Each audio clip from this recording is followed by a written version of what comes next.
वाहिगुरु जी का खालसा वाहिगुरु जी की फतेह। Punjabi audio book YouTube channel सुन रहे सारे ਸਰੋਤਿਆਂ ਨੂੰ मेरे ਸੁਤੰਤਰ ਕੌਰ ਵੱਲੋਂ प्यार भरी सत श्री अकाल। ਅੱਜ ਅਸੀਂ ਨਿਰਭਉ ਨਿਰਵੈਰ ਜੀਵਨੀ ਗੁਰੂ ਹਰ ਰਾਏ ਜੀ किताब ਦਾ ਅਖੀਰਲਾ ਭਾਗ ਪੜ੍ਹਨ ਜਾ ਰਹੇ ਹਾਂ। ਲੇਖਕ ਸਤਬੀਰ ਸਿੰਘ, ਪੰਨਾ ਨੰਬਰ 117। ਭਾਗ 11ਵਾਂ। औरंगजेब ਦੇ ਹੱਲੇ ਤੇ ਹੀਲੇ। ਸਰਮਦ ਦਾ ਕਤਲ।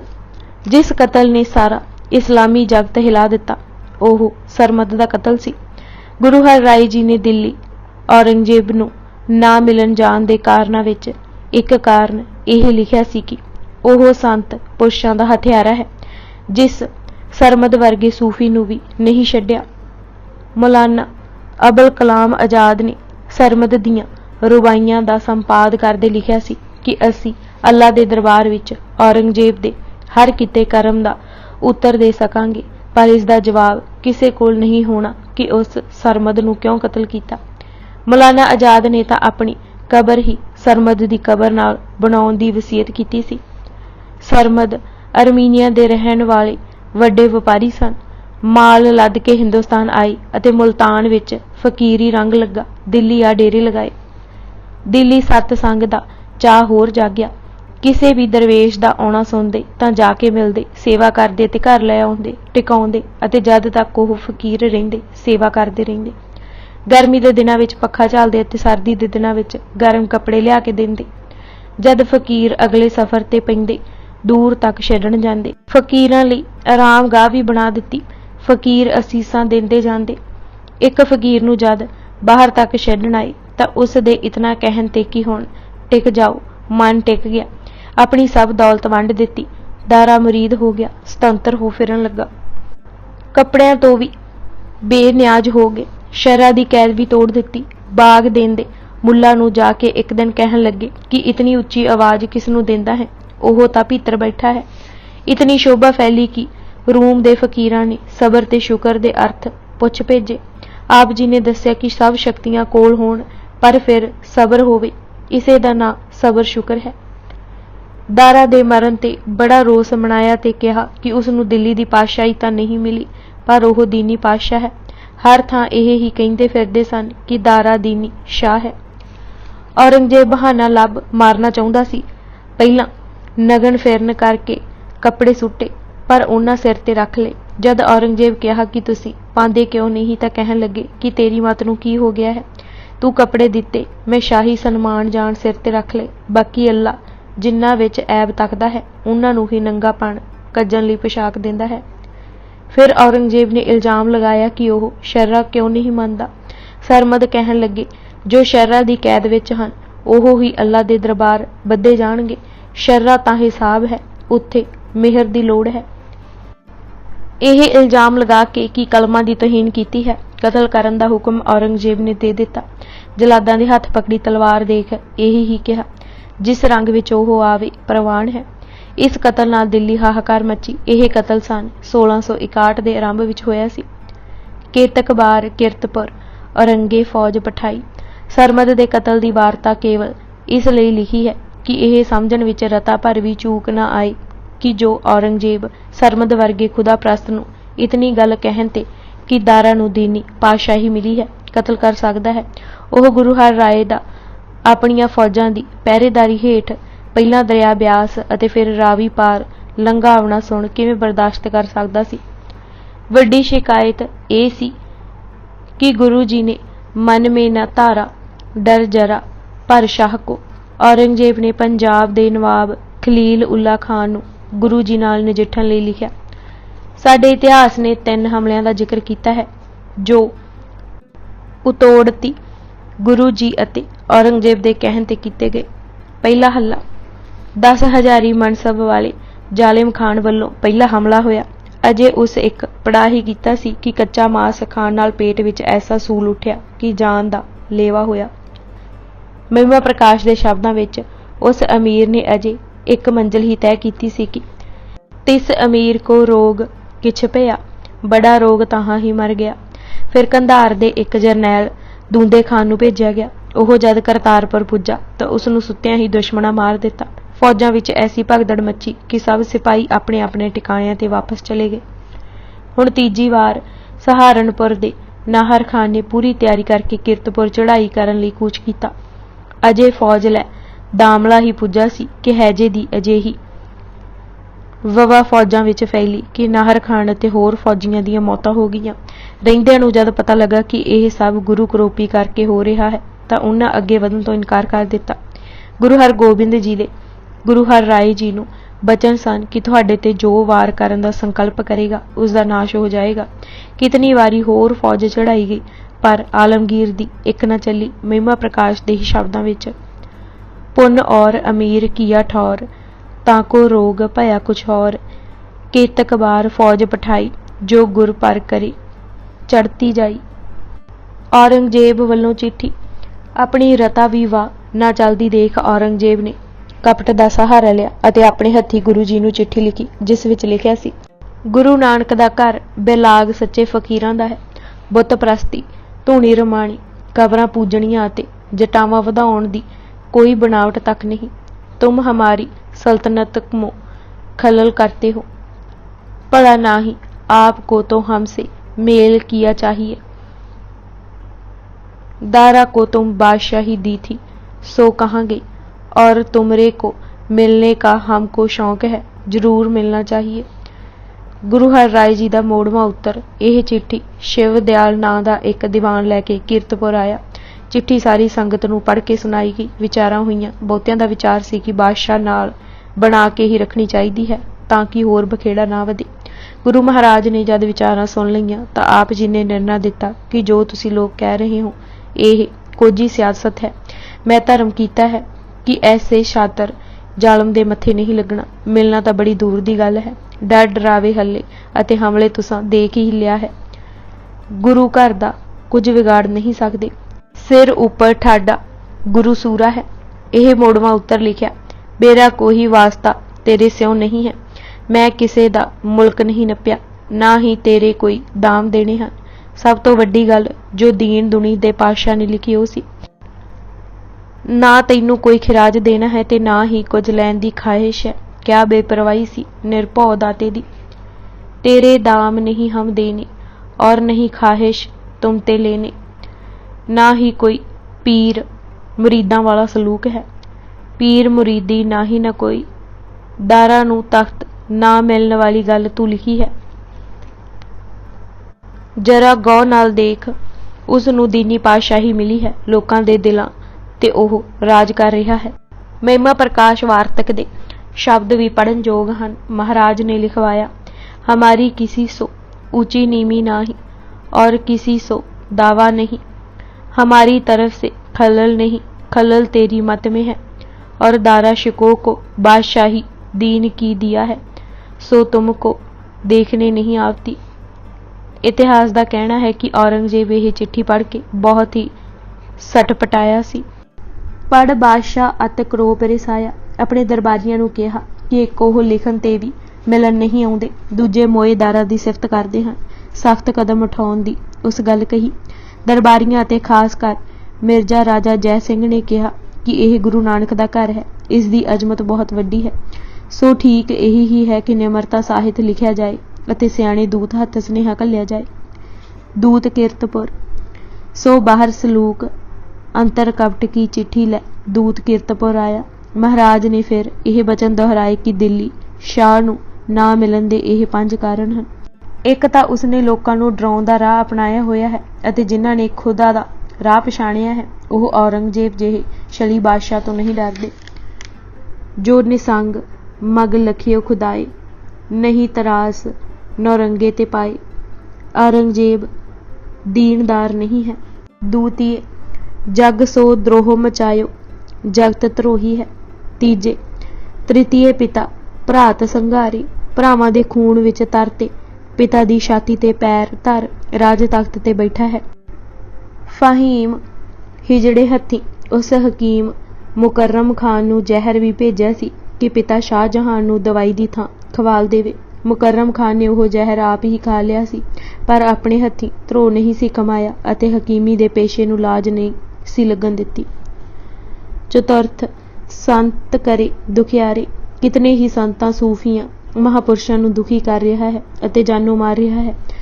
ਕਿਸ ਚਲਾਕੀ ਨਾਲ ਫਕੀਰਾਂ ਨੂੰ ਨਵੇਂ ਵਸਤਰ ਦੇਣ ਬਹਾਨੇ ਉਸ ਨੇ ਗੋਦੜੀਆਂ ਵਿੱਚ ਇਕੱਠੀ ਕੀਤੀ ਰਕਮ ਹੀ ਹਥਿਆ ਲਈ ਸੀ। ਸ਼ੀਆਂ ਨੂੰ ਮਾਰ ਖੁਸ਼ ਹੁੰਦਾ ਹੈ। ਮੁੱਲਾ ਸ਼ਾਹ ਬਦਖਸ਼ਾਨੀ ਦੀ ਬੇਇੱਜ਼ਤੀ ਕੀਤੀ ਸੀ।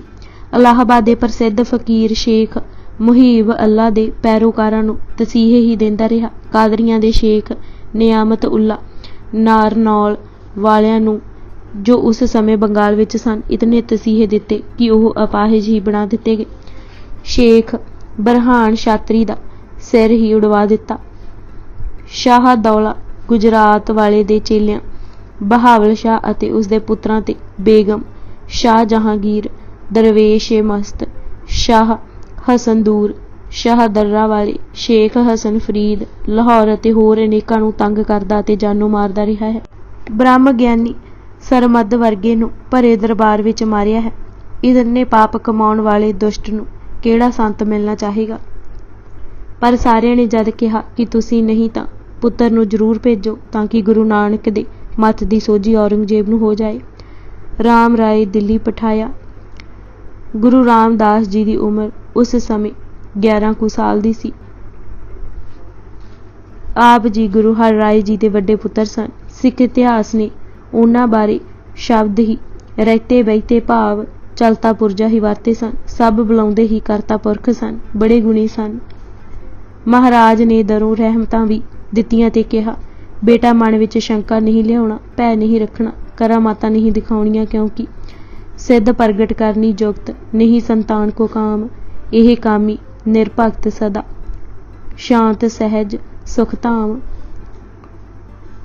ਹੋਰ ਸ਼ਾਹ ਨੂੰ ਖੁਸ਼ ਕਰਨ ਲਈ ਖੁਸ਼ਾਮਦ ਦਾ ਸਹਾਰਾ ਕਦੇ ਨਹੀਂ ਲੈਣਾ। ਸ਼ਾਹ ਕੀ ਖੁਸ਼ਾਮਦ ਕੇ ਹੇਤ ਮਤ ਕਿਤ ਕੁਝ ਕਹਿਣਾ। ਜੋ ਔਰੰਗਜ਼ੇਬ ਪੁੱਛੇ ਉਹ ਸਾਫ਼ ਕਹਿਣਾ। ਰਲ ਜਾਂ ਕਮਜ਼ੋਰੀ ਵਾਲੀ ਕੋਈ ਗੱਲ ਨਹੀਂ ਕਰਨੀ। ਸਿੱਖ ਘਰ ਦੀ ਸਾਰੀ ਮਰਿਆਦਾ ਸਮਝਾਉਂਦੇ ਕਿਹਾ, ਅਸੀਂ ਤੇਰੇ ਅੰਗ ਸੰਗ ਸਹਾਇਕ ਹਾਂ। ਤੇਰੀ ਰਸਨਾ ਤੇ ਗੁਰੂ ਨਾਨਕ ਸਾਹਿਬ ਦੀ ਸ਼ਕਤੀ ਨਿਵਾਸ ਕਰ ਰਹੀ ਹੈ। ਜੋ ਕੁਝ ਚਾਹੇਗਾ ਉਹ ਹੀ ਰੰਗ ਵਰਤ ਜਾਏਗਾ। ਸੰਭਾਲ ਕੇ ਵਰਤਣੀਆਂ ਇਹ ਸ਼ਕਤੀਆਂ। ਆਪਣੇ ਬਜ਼ੁਰਗਾਂ ਦੀ ਵਡਿਆਈ ਨੂੰ ਕਦੇ ਛੁਟਿਆਉਣਾ ਨਹੀਂ, ਡਰਨਾ ਨਹੀਂ। ਗੁਰੂ ਅਮਰਦਾਸ ਜੀ ਦਾ ਫਰਮਾਨ ਯਾਦ ਰੱਖਣਾ ਕਿ ਤ੍ਰਿਸ਼ਨਾ ਦਾ ਤਿਆਗ ਅਤੇ ਰੱਬ ਦੇ ਭੈ ਵਿੱਚ ਰਹਿਣਾ ਹੀ ਸ੍ਰੇਸ਼ਟ ਕਰਨੀ ਹੈ। ਤ੍ਰਿਸ਼ਨਾ ਛੱਡੈ ਭੈ ਵਸੇ ਨਾਨਕ ਕਰਨੀ ਸਾਰ। ਬਾਬਾ ਰਾਮ ਰਾਏ ਜੀ ਨਾਲ ਪ੍ਰਸਿੱਧ ਸਿੱਖ ਵੀ ਭੇਜੇ। ਉਹਨਾਂ ਵਿੱਚੋਂ ਭਾਈ ਗੁਰਦਾਸ ਤਾਰਾ, ਇਹ ਦੋਵੇਂ ਭਾਈ ਬਹਿਲੋ, ਜਿਨ੍ਹਾਂ ਦੀ ਕਰਨੀ ਨੂੰ ਦੇਖ ਗੁਰੂ ਅਰਜਨ ਦੇਵ ਜੀ ਨੇ ਬਹਿਲੋ ਸਭ ਤੋਂ ਪਹਿਲੋਂ ਕਹਿ ਨਿਵਾਜਿਆ ਸੀ। 2 ਪੋਤਰੇ ਸਨ। ਭਾਈ ਗੁਰਦਾਸ ਰਾਮ ਰਾਏ ਦੇ ਮੁਸਾਹਿਬ ਸਨ। ਉਹ ਵੀ ਵੱਡੇ ਵਿਦਵਾਨ ਸਨ। ਪਿੱਛੋਂ ਗੁਰੂ ਗੋਬਿੰਦ ਸਿੰਘ ਜੀ ਦੀ ਸੇਵਾ ਵਿੱਚ ਰਹੇ।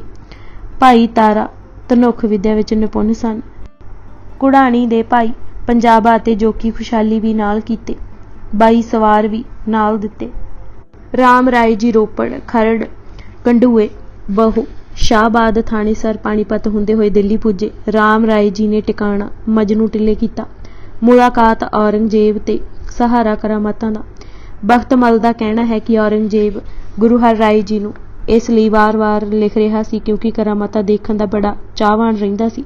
ਇੱਕ ਵਾਰ ਤਾਂ ਉਸ ਕਈ ਫਕੀਰ ਪਕੜ ਲਏ ਕਿ ਜੋ ਕਰਾਮਾਤਾਂ ਦਿਖਲਾਏਗਾ ਉਸ ਨੂੰ ਹੀ ਛੱਡਾਂਗਾ। ਔਰੰਗਜ਼ੇਬ ਅਤੇ ਰਾਮ ਰਾਏ ਦੀ ਪਹਿਲੀ ਮਿਲਣੀ ਦਾ ਅਜਿਹਾ ਪ੍ਰਭਾਵ ਪਿਆ ਕਿ ਔਰੰਗਜ਼ੇਬ ਦਾ ਚੰਚਲ ਮਨ ਟਿਕ ਗਿਆ। ਜੋ ਵੀ ਔਰੰਗਜ਼ੇਬ ਪੁੱਛਿਆ ਰਾਮ ਰਾਏ ਜੀ ਨੇ ਬੜੇ ਸੁਚੱਜੇ ਢੰਗ ਨਾਲ ਦੱਸਿਆ। ਦਰਬਾਰ ਵਿੱਚ ਆਦਰ ਪੂਰਾ ਦਿੱਤਾ ਗਿਆ। ਕੁਝ ਹੀ ਦਿਨਾਂ ਵਿੱਚ ਰਾਮ ਰਾਏ ਇੰਜ ਜਾਣਨ ਲੱਗੇ ਕਿ ਇਹ ਸਭ ਉਹਨਾਂ ਦੀ ਕਰਨੀ ਕਰਕੇ ਹੋ ਰਿਹਾ ਹੈ। ਔਰੰਗਜ਼ੇਬ ਨੇ ਕਰਾਮਾਤਾਂ ਦੇਖਣ ਦੀ ਜਦ ਇੱਛਾ ਪ੍ਰਗਟ ਕੀਤੀ ਤਾਂ ਇਹਨਾਂ ਦਿਖਲਾਉਣੀਆਂ ਸ਼ੁਰੂ ਕਰ ਦਿੱਤੀਆਂ। ਕਰਾਮਾਤਾਂ ਉਹ ਹੀ ਦਿਖਾਉਂਦਾ ਹੈ ਜਿਸ ਨੂੰ ਸੱਚ ਤੇ ਵਿਸ਼ਵਾਸ ਨਹੀਂ ਹੈ। ਜਿਵੇਂ ਕੋਈ ਗੱਲਬਾਤ ਤੁਰ ਰਹੀ ਹੋਵੇ ਤਾਂ ਕੋਈ ਦਲੀਲ ਦੇਣ ਦੀ ਥਾਂ ਘਸੁੰਨ, ਮੁੱਕਾ, ਡਾਂਗ, ਸੋਟੀ, ਗੋਲੀ ਚਲਾ ਦੇਵੇ। ਕਰਾਮਾਤਾਂ ਦਿਖਲਾਉਣੀਆਂ ਬ੍ਰਹਮ ਗਿਆਨ ਵਿੱਚ ਗੋਲੀ ਚਲਾਉਣ ਤੁੱਲ ਹੈ। ਕਰਾਮਾਤਾਂ ਦਿਖਲਾਉਣੀਆਂ ਕਮਜ਼ੋਰੀ ਦਾ ਹੀ ਚਿੰਨ੍ਹ ਹੈ। ਜੋ ਕਰਾਮਾਤਾਂ ਰਾਮ ਰਾਏ ਜੀ ਨੇ ਦਿੱਲੀ ਦਿਖਾਈਆਂ ਉਹਨਾਂ ਦੀ ਗਿਣਤੀ 72 ਕਰਕੇ ਲਿਖੀ ਹੈ। ਉਹਨਾਂ ਦਾ ਪਹਿਲਾ ਵਿਸਥਾਰ ਤੇ ਸੰਖੇਪ ਵਰਣਨ ਵੀ ਸਾਡੇ ਇਤਿਹਾਸ ਵਿੱਚ ਦਿੱਤਾ ਹੈ। ਸੰਖੇਪ ਵਰਣਨ ਇੰਜ ਲਿਖਿਆ ਮਿਲਦਾ ਹੈ ਕਿ ਮੋਇਆ ਹੋਇਆ ਬੱਕਰਾ ਜਿੰਦਾ ਕਰ ਦਿੱਤਾ। ਖੂਹ ਤੇ ਦੋਖੀਆਂ ਚਾਦਰ ਵਿਛਾਈ ਕਿ ਰਾਮ ਰਾਏ ਜੀ ਖੂਹ ਵਿੱਚ ਡਿੱਗ ਜਾਣਗੇ, ਪਰ ਚਾਦਰ ਨਾ ਢਲਕੀ। ਮੱਕੇ ਤੋਂ ਫੁੱਲ ਮੰਗਵਾ ਦਿੱਤੇ। ਹਰਮ ਵਿੱਚ ਬੇਗਮ ਜੋ ਕਰ ਰਹੀ ਸੀ ਦੱਸ ਦਿੱਤਾ। ਪਦਮਨੀ ਦਾ ਮੋਤੀ ਪੈਦਾ ਕਰ ਦਿੱਤਾ। ਅਸਮਾਨ ਵਿੱਚ ਹੋਰ ਚੰਨ ਚੜ੍ਹਾ ਦਿਖਾ ਦਿੱਤਾ। ਤੋਸ਼ਾਖਾਨਾ ਦੇ ਸਾਰੇ ਖਜ਼ਾਨੇ ਦੀ ਗਿਣਤੀ ਇੰਨ ਬਿੰਨ ਦੱਸ ਦਿੱਤੀ। ਸ਼ੇਰ ਦਾ ਹੱਲਾ ਖਾਲੀ ਹੱਥੀਂ ਰੋਕ ਲਿਆ। ਬਾਜ ਦੇ ਪਿਛਲੇ ਜਨਮ ਦੀ ਕਹਾਣੀ ਦੱਸ ਦਿੱਤੀ। ਸਵਰਗੀ ਕਲਪ ਬ੍ਰਿਸ਼ ਦੇ ਫਲ ਧਰਤੀ ਤੇ ਲੈ ਆਂਦੇ। ਕਾਜੀ ਦੀ ਚਿੱਟੀ ਦਾੜੀ ਤੇ ਰੁਮਾਲ ਫੇਰ ਕੇ ਕਾਲਾ ਕਰ ਦਿੱਤਾ। ਜਮਨਾ ਤੇ ਬਗੈਰ ਬੇੜੀ ਹੀ ਪਾਰ ਹੋ ਗਏ। ਮਸਤ ਹਾਥੀ ਵੱਲ ਦੇਖਿਆ ਹੀ ਉਹ ਸ਼ਾਂਤ ਹੋ ਗਿਆ ਅਤੇ ਸਵਾਰੀ ਕੀਤੀ। ਨਿੰਦਕ ਦੀ ਜਵਾਨ ਹੀ ਖਿੱਚ ਲਈ। ਉਹ ਬੋਲਣੋਂ ਰਹਿ ਗਿਆ। ਦਿਨੇ ਆਕਾਸ਼ ਵਿੱਚ ਤਾਰੇ ਦਿਖਾਲ ਦਿੱਤੇ। ਚੌਪੜ ਦੀ ਬਾਜੀ ਇੱਕੇ ਦਾ ਜਿੱਤ ਲਈ। ਇਸ ਤਰ੍ਹਾਂ ਕਾਜ਼ੀਆਂ ਦੀ ਕੁਟਲ ਨੀਤੀ ਦੱਸ ਦਿੱਤੀ। ਪਾਲਕੀ ਤੇ ਬਿਨਾਂ ਕਹਾਰਾਂ ਚੜ੍ਹ ਕੇ ਸ਼ਾਹੀ ਦਰਬਾਰ ਆ ਗਏ।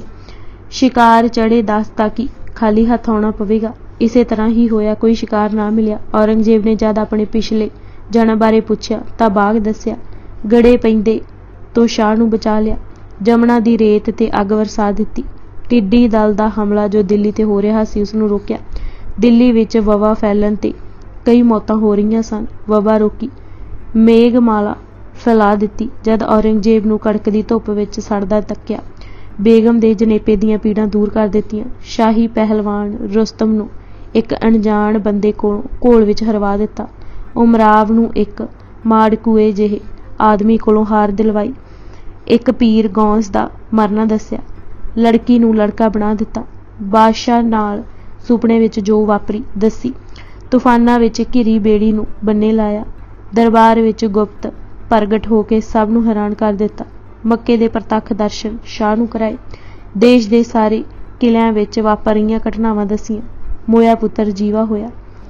ਮੋਈ ਹੋਈ ਗਾਂ ਜਿੰਦਾ ਕਰ ਦਿੱਤੀ। ਗੁੰਮੀ ਹੋਈ ਤਸਬੀਹ ਲੱਭ ਦਿੱਤੀ। ਰਾਤ ਦਾ ਖਾਧਾ ਦੱਸਿਆ। ਕਾਬਲ ਦੇ ਮੇਵੇ ਲਿਆ ਖਵਾਏ। ਸੁੱਕਾ ਪਿੱਪਲ ਹਰਾ ਕਰ ਦਿੱਤਾ। ਹੰਸ ਮੋਤੀ ਚੁਗਣ ਆਏ। ਬਣਾਵਟੀ ਮੋਤੀ ਵੇਚਣ ਵਾਲੇ ਵਪਾਰੀ ਦਾ ਪਾਜ ਉਘੇੜਿਆ। 11 ਦਿਨ ਸਮਾਧੀ ਲਗਾਈ ਰੱਖੀ। ਦਰਿਆਈ ਘੋੜਾ ਮੰਗਵਾ ਦਿੱਤਾ। ਮੋਤੀ ਮਮਜਦ ਫਿਰਦੀ ਦਿਖਾਈ। ਬੰਦੀ ਵਿੱਚੋਂ ਬਾਹਰ ਨਿਕਲ ਆਏ। ਸ਼ਾਹੀ ਖਾਨੇ ਵਿੱਚ ਕੀੜੇ ਮਕੌੜੇ ਤੁਰਦੇ ਦਿਖਾਏ। ਜੇਬ-ਨੁੱਸਾ ਨੂੰ ਨਰੋਆ ਕੀਤਾ। ਕਿਲੇ ਦੇ ਵੱਜੇ ਜੰਦਰੇ ਚਾਬੀ ਲਗਾਏ ਬਗੈਰ ਖੋਲ੍ਹ ਕੇ ਦਿਖਾ ਦਿੱਤੇ। ਸੱਪਾਂ ਦੇ ਜ਼ਹਿਰ ਬੇਅਸਰ ਕੀਤੇ। ਮੋਈਆਂ ਹੋਈਆਂ ਚਿੜੀਆਂ ਜਵਾਲ ਦਿੱਤੀਆਂ। ਕੱਦੂ ਨੂੰ ਅੰਗੂਰ ਬਣਾ ਦਿੱਤਾ। ਮੂੰਹ ਮੰਗੀਆਂ ਦੂਰ ਦੂਰ ਇਲਾਕਿਆਂ ਦੀਆਂ ਵਸਤੂਆਂ ਪੇਸ਼ ਕੀਤੀਆਂ। ਮਥੁਰਾ ਦੇ ਪੇੜੇ, ਸੁਨਾਮ ਦੇ ਝਿੰਜਵੜੇ, ਰੋਹਤਕ ਦੀ ਰਿਉੜੀ, ਪਟਨੇ ਦੀ ਕਚੌਰੀ, ਅੰਮ੍ਰਿਤਸਰ ਦਾ ਕੜਾਹ, ਸਹਾਰਨਪੁਰ ਦੀ ਗਨੇਰੀ, ਮਾਲਵੇ ਦੇ ਅੰਬ ਅਤੇ ਨਾਗਪੁਰ ਦੇ ਪਾਨ ਆਦਿ ਲਿਆਂਦੇ।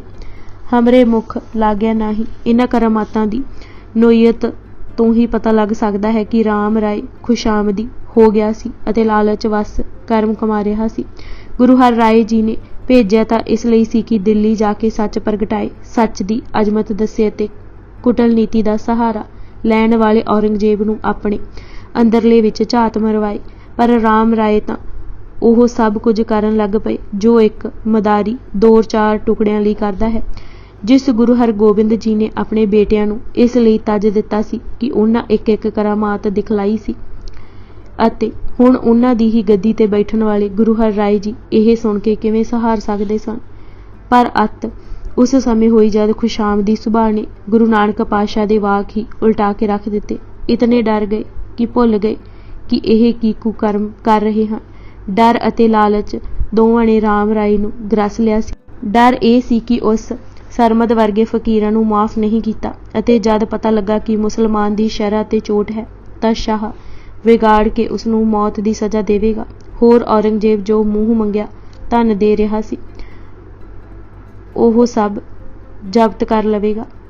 ਸੋ ਜਦ ਔਰੰਗਜ਼ੇਬ ਨੇ ਗੁਰੂ ਨਾਨਕ ਦੇਵ ਜੀ ਦੇ ਉਚਰੇ ਵਾਕ ਮਿੱਟੀ ਮੁਸਲਮਾਨ ਕੀ ਪੈੜੇ ਪਈ ਘੁਮਿਆਰ, ਘੜ ਭਾਂਡੇ ਇੱਟਾਂ ਕੀਆ ਜਲਦੀ ਕਰੇ ਪੁਕਾਰ ਦੇ ਅਰਥ ਪੁੱਛੇ ਤਾਂ ਔਰੰਗਜ਼ੇਬ ਨੂੰ ਇਤਨੀਆਂ ਕਰਾਮਾਤਾਂ ਦਿਖਲਾਉਣ ਵਾਲੇ ਲਈ ਕੋਈ ਮੁਸ਼ਕਿਲ ਬਾਤ ਨਹੀਂ ਸੀ ਕਿ ਕਬਰਾਂ ਦੀ ਮਿੱਟੀ ਨਾਲ ਬਣੀਆਂ ਹੋਈਆਂ ਕੁੰਨੀਆਂ ਵਿੱਚ ਆਤਮਾਵਾਂ ਵੀ ਤੜਪਦੀਆਂ ਦਿਖਲਾ ਦਿੰਦਾ ਜਾਂ ਅਰਥ ਸਮਝਾ ਦਿੰਦਾ। ਕਿ ਗੁਰੂ ਨਾਨਕ ਜੀ ਇਸ ਗਲਤ ਮਨੌਤ ਤੇ ਕਿ ਰੂਹ ਕਬਰਾਂ ਵਿੱਚ ਸਰੀਰ ਨਾਲ ਹੀ ਦੱਬੀ ਜਾਂਦੀ ਹੈ ਤੇ ਮਿੱਠੀ ਟਕੋਰ ਕਰ ਰਹੇ ਹਨ। ਮੁਸਲਮਾਨਾਂ ਦਾ ਅਕੀਦਾ ਹੈ ਕਿ ਰੋਜ਼ੇ ਹਸ਼ਰ ਵਾਲੇ ਦਿਨ ਇਹ ਰੂਹਾਂ ਕਬਰ ਵਿੱਚੋਂ ਨਿਕਲ ਕੇ ਬਾਹਰ ਉੱਠ ਆਉਣਗੀਆਂ ਅਤੇ ਫਿਰ ਹਿਸਾਬ ਹੋਣਗੇ। ਗੁਰੂ ਨਾਨਕ ਜੀ ਕਹਿ ਰਹੇ ਹਨ ਕਿ ਜੇ ਇਹ ਸੱਚਾਈ ਹੈ ਤਾਂ ਕਦੇ ਕੋਈ ਘੁਮਿਆਰ ਕਬਰਾਂ ਤੋਂ ਚੀਕਣੀ ਮਿੱਟੀ ਚੁੱਕ ਲਿਆਵੇ ਅਤੇ ਭਾਂਡੇ ਘੜ ਪਕਾਉਣ ਲਈ ਆਵੀ ਵਿੱਚ ਪਾ ਦੇਵੇ ਤਾਂ ਰੂਹਾਂ ਨੂੰ ਤਾਂ ਚੀਕਾਂ ਮਾਰਨੀਆਂ ਚਾਹੀਦੀਆਂ ਹਨ, ਪਰ ਅਜਿਹਾ ਤਾਂ ਕਦੇ ਨਹੀਂ ਡਿੱਠਾ ਕਿਸੇ ਹੁੰਦਾ। ਇਸ ਤਰ੍ਹਾਂ ਦੀ ਚੋਟ ਗੁਰੂ ਨਾਨਕ ਜੀ ਨੇ ਪ੍ਰੋਹਿਤਵਾਦ ਤੇ ਵੀ ਕੀਤੀ ਸੀ ਕਿ ਕੋਈ ਪਿੱਤਰਾਂ ਨੂੰ ਪਹੁੰਚਾਉਣ ਵਾਲੀ ਵਸਤੂ ਦੂਜੇ ਘਰੋਂ ਚੁਰਾ ਕੇ ਲੈ ਆਵੇ ਅਤੇ ਪੰਡਿਤ ਨੂੰ ਦਾਨ ਦੇ ਦੇਵੇ। ਉਸ ਵਸਤੂ ਨੂੰ ਸੁਰੰਗਾਂ ਵਿੱਚ ਬੈਠੇ ਪਿੱਤਰ ਉਹਨਾਂ ਦੇ ਘਰੋਂ ਚੁਰਾਈ ਵਸਤੂ ਦੇਖ ਪਛਾਣ ਲੈਣਗੇ ਤਾਂ ਉੱਥੇ ਖੂਬ ਗੱਤ ਬਣੇਗੀ ਉਸ ਪਿੱਤਰ ਦੀ ਜਿਸ ਨਿਮਿਤ ਪ੍ਰੋਹਿਤ ਨੇ ਦਾਨ ਲਿਆ ਹੋਵੇਗਾ। ਫਿਰ ਬ੍ਰਾਹਮਣ ਦਲਾਲ ਦੇ ਹੱਥ ਵੀ ਵੱਢੇ ਜਾਣਗੇ ਕਿ ਉਸ ਨੇ ਹੱਥੀਂ ਪਹੁੰਚਾਈ ਹੈ। ਗੱਲ ਅਸਲ ਵਿੱਚ ਇੰਜ ਨਹੀਂ ਹੁੰਦੀ। ਸੱਚਾਈ ਇਹ ਹੈ, ਨਾਨਕ ਅੱਗੇ ਸੋ ਮਿਲੇ ਜੀ ਖਟੇ ਕਾਲੇ ਦੇਈ।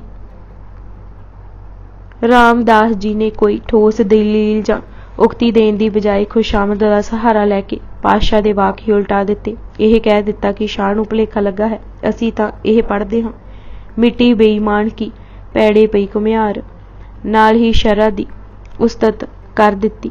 ਇਸ ਤਰ੍ਹਾਂ ਦਲੀਲ ਦੀ ਵੀ ਹਾਨੀ ਕਰ ਦਿੱਤੀ। ਪੁੰਨ ਈਮਾਨ ਕੀ ਸਤਰ ਬਖਾਨੀ, ਇਮ ਦਲੀਲ ਕੀਨਸ ਤਿਨ ਹਾਨੀ। ਔਰੰਗਜ਼ੇਬ ਦੀ ਤਸੱਲੀ ਤਾਂ ਉਸ ਕਰਵਾ ਦਿੱਤੀ, ਪਰ ਸਿੱਖੀ ਦੇ ਸੱਚ ਦੇ ਬਚਨ ਨੂੰ ਆਂਚ ਲਗਾ ਦਿੱਤੀ। ਗੁਰੂ ਹਰਿ ਰਾਏ ਨੇ ਸੁਣਦੇ ਹੀ ਕਿਹਾ, ਭਇਓ ਨਲਾਇਕ ਧੀਰ ਨਾ ਰਹਿਓ। ਤੁਰਕਾਂ ਦੀ ਖੁਸ਼ਾਮਦ ਹਿੱਤ ਉਸ ਗੁਰੂ ਨਾਨਕ ਦੇਵ ਜੀ ਦੇ ਵਾਕ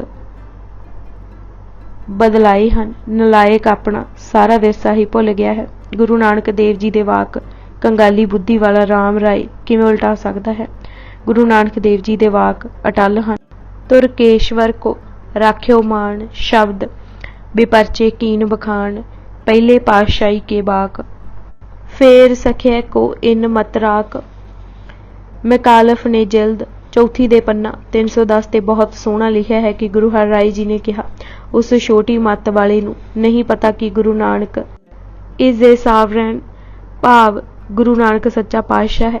ਗੁਰੂ ਜੀ ਨੇ ਫਿਰ ਸਾਰੀ ਸੰਗਤ ਨੂੰ ਸੁਣਾ ਕੇ ਕਿਹਾ, ਰਾਮ ਰਾਹੇ ਸ਼ਾਹੀ ਰੁਤਬਾ ਹੇਠਾਂ ਆ ਗਿਆ ਹੈ। ਕਮਜ਼ੋਰ ਮਨ ਹੈ, ਐਸ਼ਾਂ ਵਿੱਚ ਪੈ ਕੇ ਗੁਰੂ ਆਸ਼ੇ ਨੂੰ ਵੀ ਭੁੱਲ ਗਿਆ ਹੈ। ਗੁਰੂ ਘਰ ਸੁਤੰਤਰ ਹੈ, ਉਸ ਨੂੰ ਕਹਿ ਦਿਓ ਕਿ ਹੁਣ ਸਾਡੇ ਮੱਥੇ ਨਾ ਲੱਗੇ, ਜਿੱਧਰ ਮੂੰਹ ਹੈ ਉੱਧਰ ਹੀ ਤੁਰ ਜਾਏ। ਬੇਸ਼ੱਕ ਤੁਰਕਾਂ ਦੀ ਮਾਇਆ ਪ੍ਰਾਪਤੀ ਕਰ ਐਸ਼ ਕਰੇ। ਮਹਿਮਾ ਪ੍ਰਕਾਸ਼ ਦੇ ਸ਼ਬਦਾਂ ਵਿੱਚ ਗੁਰੂ ਹਰਿ ਰਾਏ ਜੀ ਨੇ ਫਰਮਾਇਆ, ਉਹ ਹੁਣ ਸਾਨੂੰ ਰਤਾ ਵੀ ਪਿਆਰਾ ਨਹੀਂ ਲੱਗ ਸਕਦਾ। ਉਸ ਨੇ ਗੁਰ ਕਾ ਬਚਨ ਬਦਲਿਆ ਹੈ, ਹੁਕਮਨਾਮਾ ਲਿਖਿਆ ਕਿ ਤੂੰ ਬਹੁਤ ਬੁਰਾ ਕੀਤਾ ਹੈ। ਪਿੱਛੋਂ ਇੱਕ ਵਾਰੀ ਫੇਰ ਗੁਰੂ ਜੀ ਨੇ ਇਹ ਹੀ ਬਚਨ ਕੀਤੇ ਕਿ ਰਾਮ ਰਾਏ ਨੇ ਇਹ ਕਰਮ ਸ਼ਾਹ ਦੀ ਖੁਸ਼ਾਮਦ ਲਈ ਕੀਤਾ ਹੈ ਤਾਂ ਕਿ ਧਨ ਧਰਤੀ ਪ੍ਰਾਪਤ ਹੋ ਜਾਏ। ਮੈਨੂੰ ਉੱਕਾ ਹੀ ਚੰਗਾ ਨਹੀਂ ਲੱਗਾ। ਔਰੰਗਜ਼ੇਬ ਨੇ ਵੀ ਜਦ ਗੁਰਗੱਦੀ ਦੀ ਜ਼ਿੰਮੇਵਾਰੀ ਗੁਰੂ ਹਰਿ ਕ੍ਰਿਸ਼ਨ ਜੀ ਨੂੰ ਸੌਂਪੀ ਸੁਣੀ ਤਾਂ ਰਾਮ ਰਾਏ ਕੋਲੋਂ ਪੁੱਛਿਆ ਕਿ ਤੈਨੂੰ ਗੁਰਗੱਦੀ ਕਿਉਂ ਨਹੀਂ ਮਿਲੀ, ਤਾਂ ਰਾਮ ਰਾਏ ਨੇ ਆਪੂ ਵੀ ਕਿਹਾ ਸੀ, ਮੈਂ ਤੇਰਾ ਅਨੁਸਾਰੀ ਹੋ ਗਿਆ, ਜੋ ਤੁਸੀਂ ਕਹਿੰਦੇ ਸੀ ਕਰੀ ਜਾ ਰਿਹਾ ਸਾਂ। ਗੁਰੂ ਪਿਤਾ ਨੂੰ ਇਹ ਗੱਲ ਚੰਗੀ ਨਹੀਂ ਲੱਗੀ। ਸੱਤਵੇਂ ਪਾਤਸ਼ਾਹ ਨੇ ਦੇਖ ਲਿਆ ਸੀ ਕਿ ਜਿਸ ਨੇ ਜਗਤ ਲਈ ਪੂਰਨੇ ਪਾਉਣੇ ਹਨ, ਜੇ ਉਹ ਖੁਸ਼ਾਮਦੀ ਹਿਰਸੀ ਕਾਇਰ ਅਤੇ ਬਾਦਸ਼ਾਹ ਦਾ ਅਨੁਸਾਰੀ ਹੋ ਚੱਲ ਰਿਹਾ ਹੈ, ਉਹ ਸਿੱਖਾਂ ਵਿੱਚ ਸਾਹਸ ਅਤੇ ਨਿਰਭੈਤਾ ਕਿਵੇਂ ਭਰੇਗਾ? ਪਹਿਲਾਂ ਪ੍ਰਿਥੀ ਚੰਦ ਦੇ ਪੁੱਤਰ ਬਾਬਾ ਮਿਹਰਬਾਨ ਨੇ ਖੁਸ਼ਾਮਦ ਦੀ ਹੱਦ ਕਰ ਦਿੱਤੀ ਸੀ। ਮਹਿਲਾ ਪੰਜਵਾਂ ਪਾ ਕੇ ਹੇਠਾਂ ਉਸ ਵਾਰ ਪੀਰਾਂ ਦੀ ਲਿਖ ਕੇ ਨੀਵੇਂਪਣ ਦੀ ਹੱਦ ਹੀ ਕਰ ਦਿਖਾਈ ਸੀ।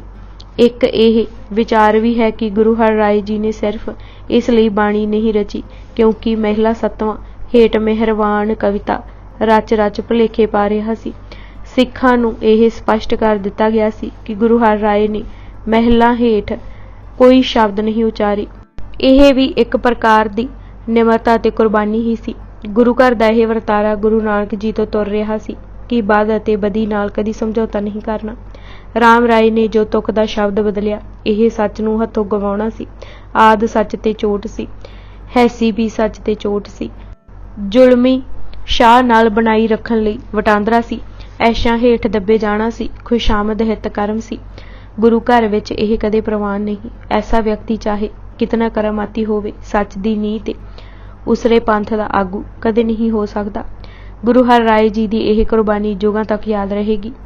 ਅਸੂਲ ਪਿੱਛੇ ਪੁੱਤਰ ਤਿਆਗ ਦੇਣਾ ਹੀ ਇਹ ਗੁਰੂ ਘਰ ਦੀ ਰੀਤ ਹੈ।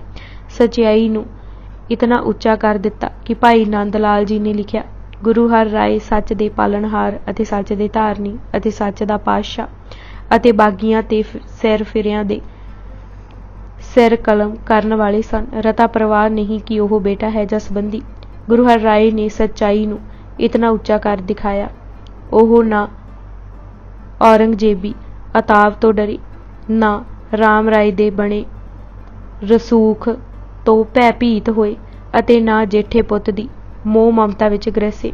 ਗਿਆਨੀ ਗਿਆਨ ਸਿੰਘ ਜੀ ਕਹਿੰਦੇ ਹਨ ਕਿ ਗੁਰੂ ਹਰ ਰਾਏ ਨੇ ਰਾਮ ਰਾਏ ਨੂੰ ਇਹ ਵੀ ਕਹਿਲਾਇਆ ਸੀ ਕਿ ਦੇਖ ਵੱਡਿਆਂ ਵੱਲ। ਗੁਰੂ ਅਰਜਨ ਦੇਵ ਜੀ ਨੇ ਆਪਣਾ ਬਚਨ ਨਾ ਪਲਟਿਆ। ਕਸ਼ਟ ਸਹਾਰੇ ਸਿਰ ਦੇ ਦਿੱਤਾ, ਤੈਨੂੰ ਤਾਂ ਕਸ਼ਟ ਕੋਈ ਨਹੀਂ ਸੀ, ਤੂੰ ਧਰਮ ਹੀ ਛੱਡ ਦਿੱਤਾ। ਰਾਮ ਰਾਏ ਨਾਲ ਕੀ ਬੀਤੀ। ਇਹ ਚਿੱਠੀ ਪਾ ਕੇ ਰਾਮ ਰਾਏ ਡਰਦਾ ਕੀਰਤਪੁਰ ਵੀ ਆਇਆ, ਪਰ ਮਹਾਰਾਜ ਨੇ ਮੱਥੇ ਨਾ ਲਗਾਇਆ। ਹੁਕਮ ਭੇਜਿਆ ਕਿ ਜਿਸ ਪਾਸੇ ਮੂੰਹ ਸੂ ਚਲਾ ਜਾਏ। ਉਸ ਵੇਲੇ ਉਸਦਾ ਮੂੰਹ ਲਾਹੌਰ ਵੱਲ ਸੀ। ਉਹ ਲਾਹੌਰ ਵੱਲ ਚਲਾ ਗਿਆ। ਮੀਆਂ ਮੀਰ ਦੇ ਚੇਲੇ ਸ਼ਾਹ ਦੇ ਤਰਲੇ ਵੀ ਕੀਤੇ, ਪਰ ਉਹਨਾਂ ਵੀ ਸਾਫ਼ ਜਵਾਬ ਦੇ ਦਿੱਤਾ। ਕਰਾਮਾਤਾਂ ਦੇ ਸਹਾਰੇ ਲੋਕਾਂ ਨੂੰ ਕੁਝ ਚਿਰ ਭਰਮਾਉਂਦਾ ਰਿਹਾ। ਗੁਰੂ ਹਰਕ੍ਰਿਸ਼ਨ ਜੀ ਦੇ ਗੁਰਗੱਦੀ ਸੰਭਾਲਣ ਤੋਂ ਬਾਅਦ ਔਰੰਗਜ਼ੇਬ ਨੂੰ ਬਹੁਤ ਕਿਹਾ ਕਿ ਗੁਰੂ ਹਰਕ੍ਰਿਸ਼ਨ ਜੀ ਨੂੰ ਵੀ ਇੱਕ ਵਾਰੀ ਹਾਜ਼ਰ ਹੋਣ ਲਈ ਬੁਲਾਵੇ।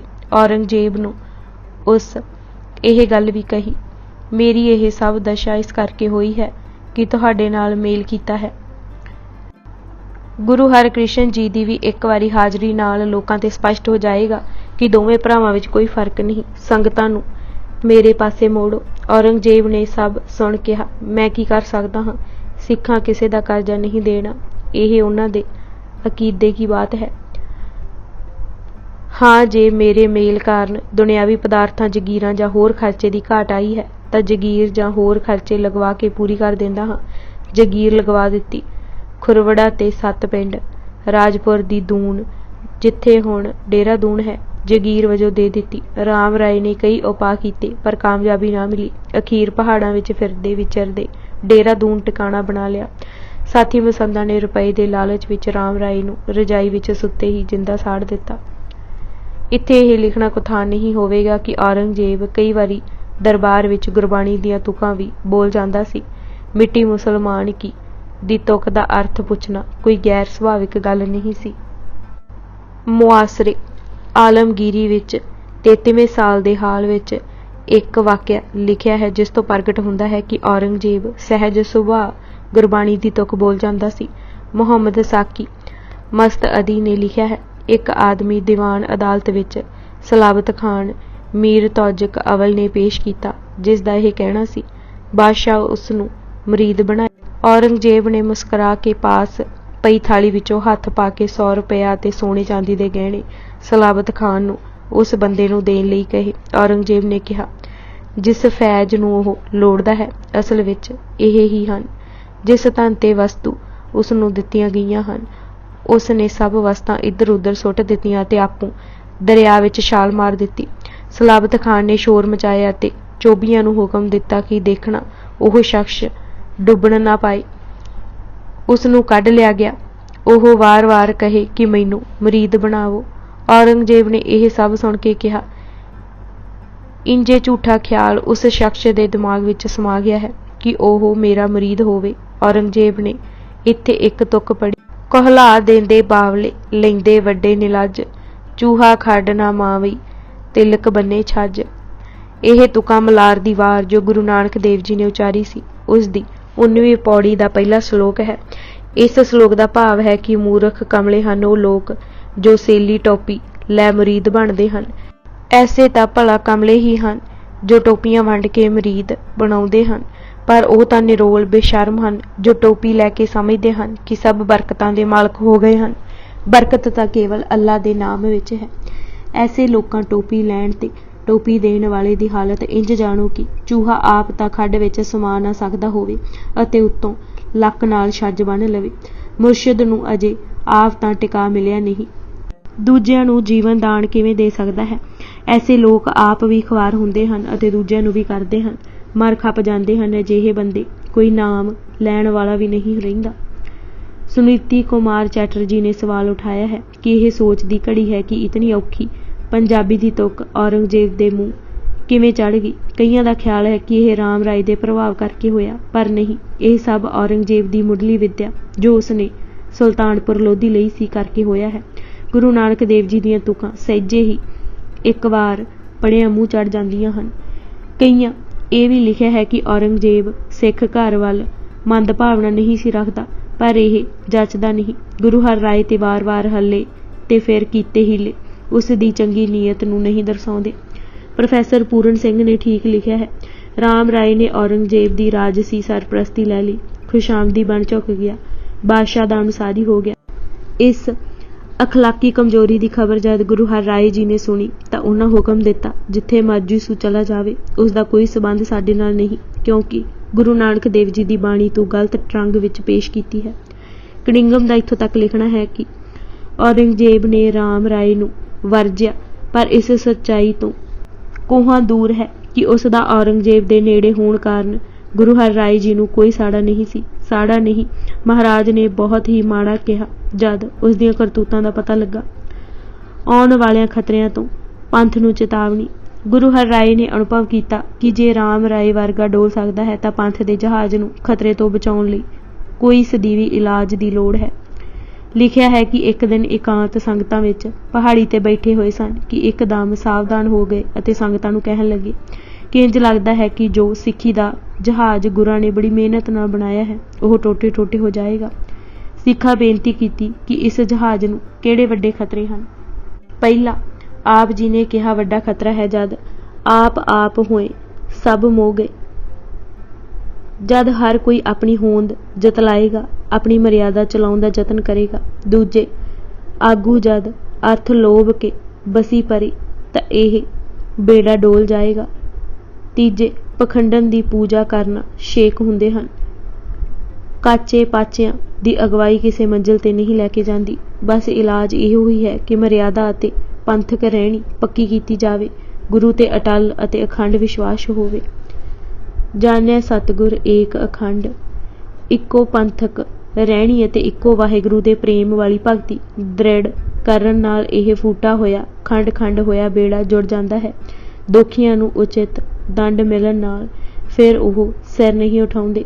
10ਵੇਂ ਜਾਮੇ ਵਿੱਚ ਪਖੰਡੀਆਂ ਦਾ ਪ੍ਰਹਾਰ ਕਰਕੇ ਵੱਲ ਦੱਸ ਜਾਣਗੇ ਕਿ ਵੱਖਰੇ ਹੋਏ ਜਹਾਜ਼ ਨੂੰ ਇਕੱਤਰਿਤ ਕਰਕੇ ਪਵਿੱਤਰ ਪੰਥ ਕਿਵੇਂ ਬਚਾਉਣਾ ਹੈ। ਭਾਗ 12ਵਾਂ, ਜੋਤ ਸਮਰਪੀ ਅਸ਼ਟਗੁਰੂ। ਗੁਰੂ ਹਰ ਰਾਏ ਜੀ ਦਾ ਨਿਰਣਾ। ਜਦ ਰਾਮ ਰਾਏ ਨੇ ਖੁਸ਼ਾਮਦ ਦੀ ਹੱਦ ਕਰ ਦਿੱਤੀ ਤਾਂ ਜਿੱਥੇ ਗੁਰੂ ਹਰ ਰਾਏ ਨੇ ਇਹ ਫਰਮਾਇਆ ਕਿ ਉਹ ਸਾਡੇ ਮੂੰਹ ਨਾ ਲੱਗੇ, ਉੱਥੇ ਨਾਲ ਹੀ ਬਚਨ ਕਹੇ, ਗੁਰਤਾ ਉਚਿਤ ਨਹੀਂ, ਰਾਖਿਓ ਮਾਣ। ਭਾਵ ਸਪਸ਼ਟ ਸੀ ਕਿ ਰਾਮ ਰਾਏ ਇਤਨੀ ਜ਼ਿੰਮੇਵਾਰੀ ਚੁੱਕਣ ਦੇ ਯੋਗ ਨਹੀਂ। ਉਸ ਵੇਲੇ ਇਹ ਵੀ ਬਚਨ ਗੁਰੂ ਹਰ ਰਾਏ ਜੀ ਨੇ ਕੀਤੇ ਕਿ ਗੁਰੂ ਪਦ ਦੀ ਭਾਰੀ ਜ਼ਿੰਮੇਵਾਰੀ ਇਹ ਗੁਰੂ ਹਰਕ੍ਰਿਸ਼ਨ ਜੀ ਹੀ ਚੁੱਕ ਸਕਦੇ ਹਨ। ਸਰਬ ਸਹਾਰੇ ਗੁਰਤਾ ਭਾਰ ਦੇ ਵਾਕ ਮਹਾਰਾਜ ਨੇ ਉਚਾਰੇ ਹਨ। ਇਹ ਵੀ ਫਰਮਾਇਆ ਸੀ ਕਿ ਗੁਰੂ ਹਰਕ੍ਰਿਸ਼ਨ ਜੀ ਪ੍ਰਿਥਵੀ ਸਮਾਨ ਖਿਮਾਵਾਨ ਹਨ, ਪਹਾੜ ਵਾਂਗ ਅਹਿਲ ਹਨ, ਨਾਮ ਵਿੱਚ ਹਰ ਵੇਲੇ ਜੁੜੇ ਰਹਿੰਦੇ ਹਨ ਅਤੇ ਦੁੱਖ ਰੂਪੀ ਹਿਰਨ ਉਹਨਾਂ ਦੀ ਇੱਕੋ ਭਬਕ ਨਾਲ ਨਸ ਜਾਣਗੇ। ਗੁਰੂ ਹਰਕ੍ਰਿਸ਼ਨ ਜੀ ਦੀ ਪ੍ਰਭਾ ਅਤੇ ਪ੍ਰਭਾਵ। ਗੁਰੂ ਹਰਕ੍ਰਿਸ਼ਨ ਜੀ ਦਾ ਪ੍ਰਕਾਸ਼ ਮਾਤਾ ਕ੍ਰਿਸ਼ਨ ਕੌਰ ਜੀ ਦੀ ਕੁੱਖੋਂ 7 ਜੁਲਾਈ 1656 ਨੂੰ ਕਿਰਤਪੁਰ ਵਿਖੇ ਸ਼ੀਸ਼ ਮਹਿਲ ਵਿਖੇ ਹੋਇਆ। ਗੁਰੂ ਹਰ ਰਾਏ ਜੀ ਨੇ ਜਨਮ ਸਮੇਂ ਹੀ ਭਵਿੱਖਵਾਕ ਕੀਤੇ ਸਨ ਕਿ ਜੋ ਕਾਰਜ ਇਹ ਨਿਭਾਉਣਗੇ ਹੋਰ ਕੋਈ ਨਹੀਂ ਕਰ ਸਕੇਗਾ। ਆਪ ਜੀ ਦਾ ਚਿਹਰਾ ਅਤੀ ਮਨਮੋਹਣਾ ਅਤੇ ਕੋਮਲ ਸੀ। ਅਦਭੁਤ ਸੁੰਦਰ ਰੂਪ ਧਰ ਦੇ ਸ਼ਬਦ ਸਾਖੀਕਰਨ ਲਿਖੇ ਹਨ। ਪ੍ਰਸਿੱਧ ਕਵੀ ਕੇਸ਼ਵ ਦਾਸ ਦੇ ਪੁੱਤਰ ਕੁਵਰੇਸ਼ ਨੇ ਗੁਰੂ ਹਰਕ੍ਰਿਸ਼ਨ ਜੀ ਬਾਰੇ ਲਿਖਿਆ ਵੀ ਹੈ ਕਿ ਉਹਨਾਂ ਵੱਲ ਦੇਖਿਆ ਤ੍ਰਿਸ਼ਨਾ ਮੁੱਕ ਜਾਂਦੀ ਹੈ, ਦੇਖਿਆ ਮਨ ਨੂੰ ਖਿੱਚ ਪੈਂਦੀ ਸੀ।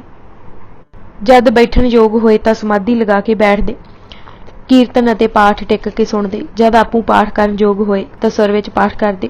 ਸਰੀਰ ਦੇ ਸ਼ੋਲੇ ਸਨ, ਸੁਭਾਅ ਦੇ ਸ਼ੀਲ, ਹੱਥੀ ਸੇਵਾ ਕਰਦੇ। ਪਿਤਾ ਵਾਂਗ ਸੰਗਤਾਂ ਨੂੰ ਪ੍ਰਸ਼ਾਸਕਾ ਬਹੁਤ ਹੀ ਪ੍ਰਸੰਨ ਹੁੰਦੇ। ਨੁਹਾਰ ਬਾਰੇ ਲਿਖਿਆ ਹੈ ਕਿ ਨੈਣ ਕਮਲ ਵਰਗੇ ਅਤੇ ਸ਼ਬ ਬਹੁਤ ਹੀ ਸੁੰਦਰ ਬਣ ਗਈ ਸੀ।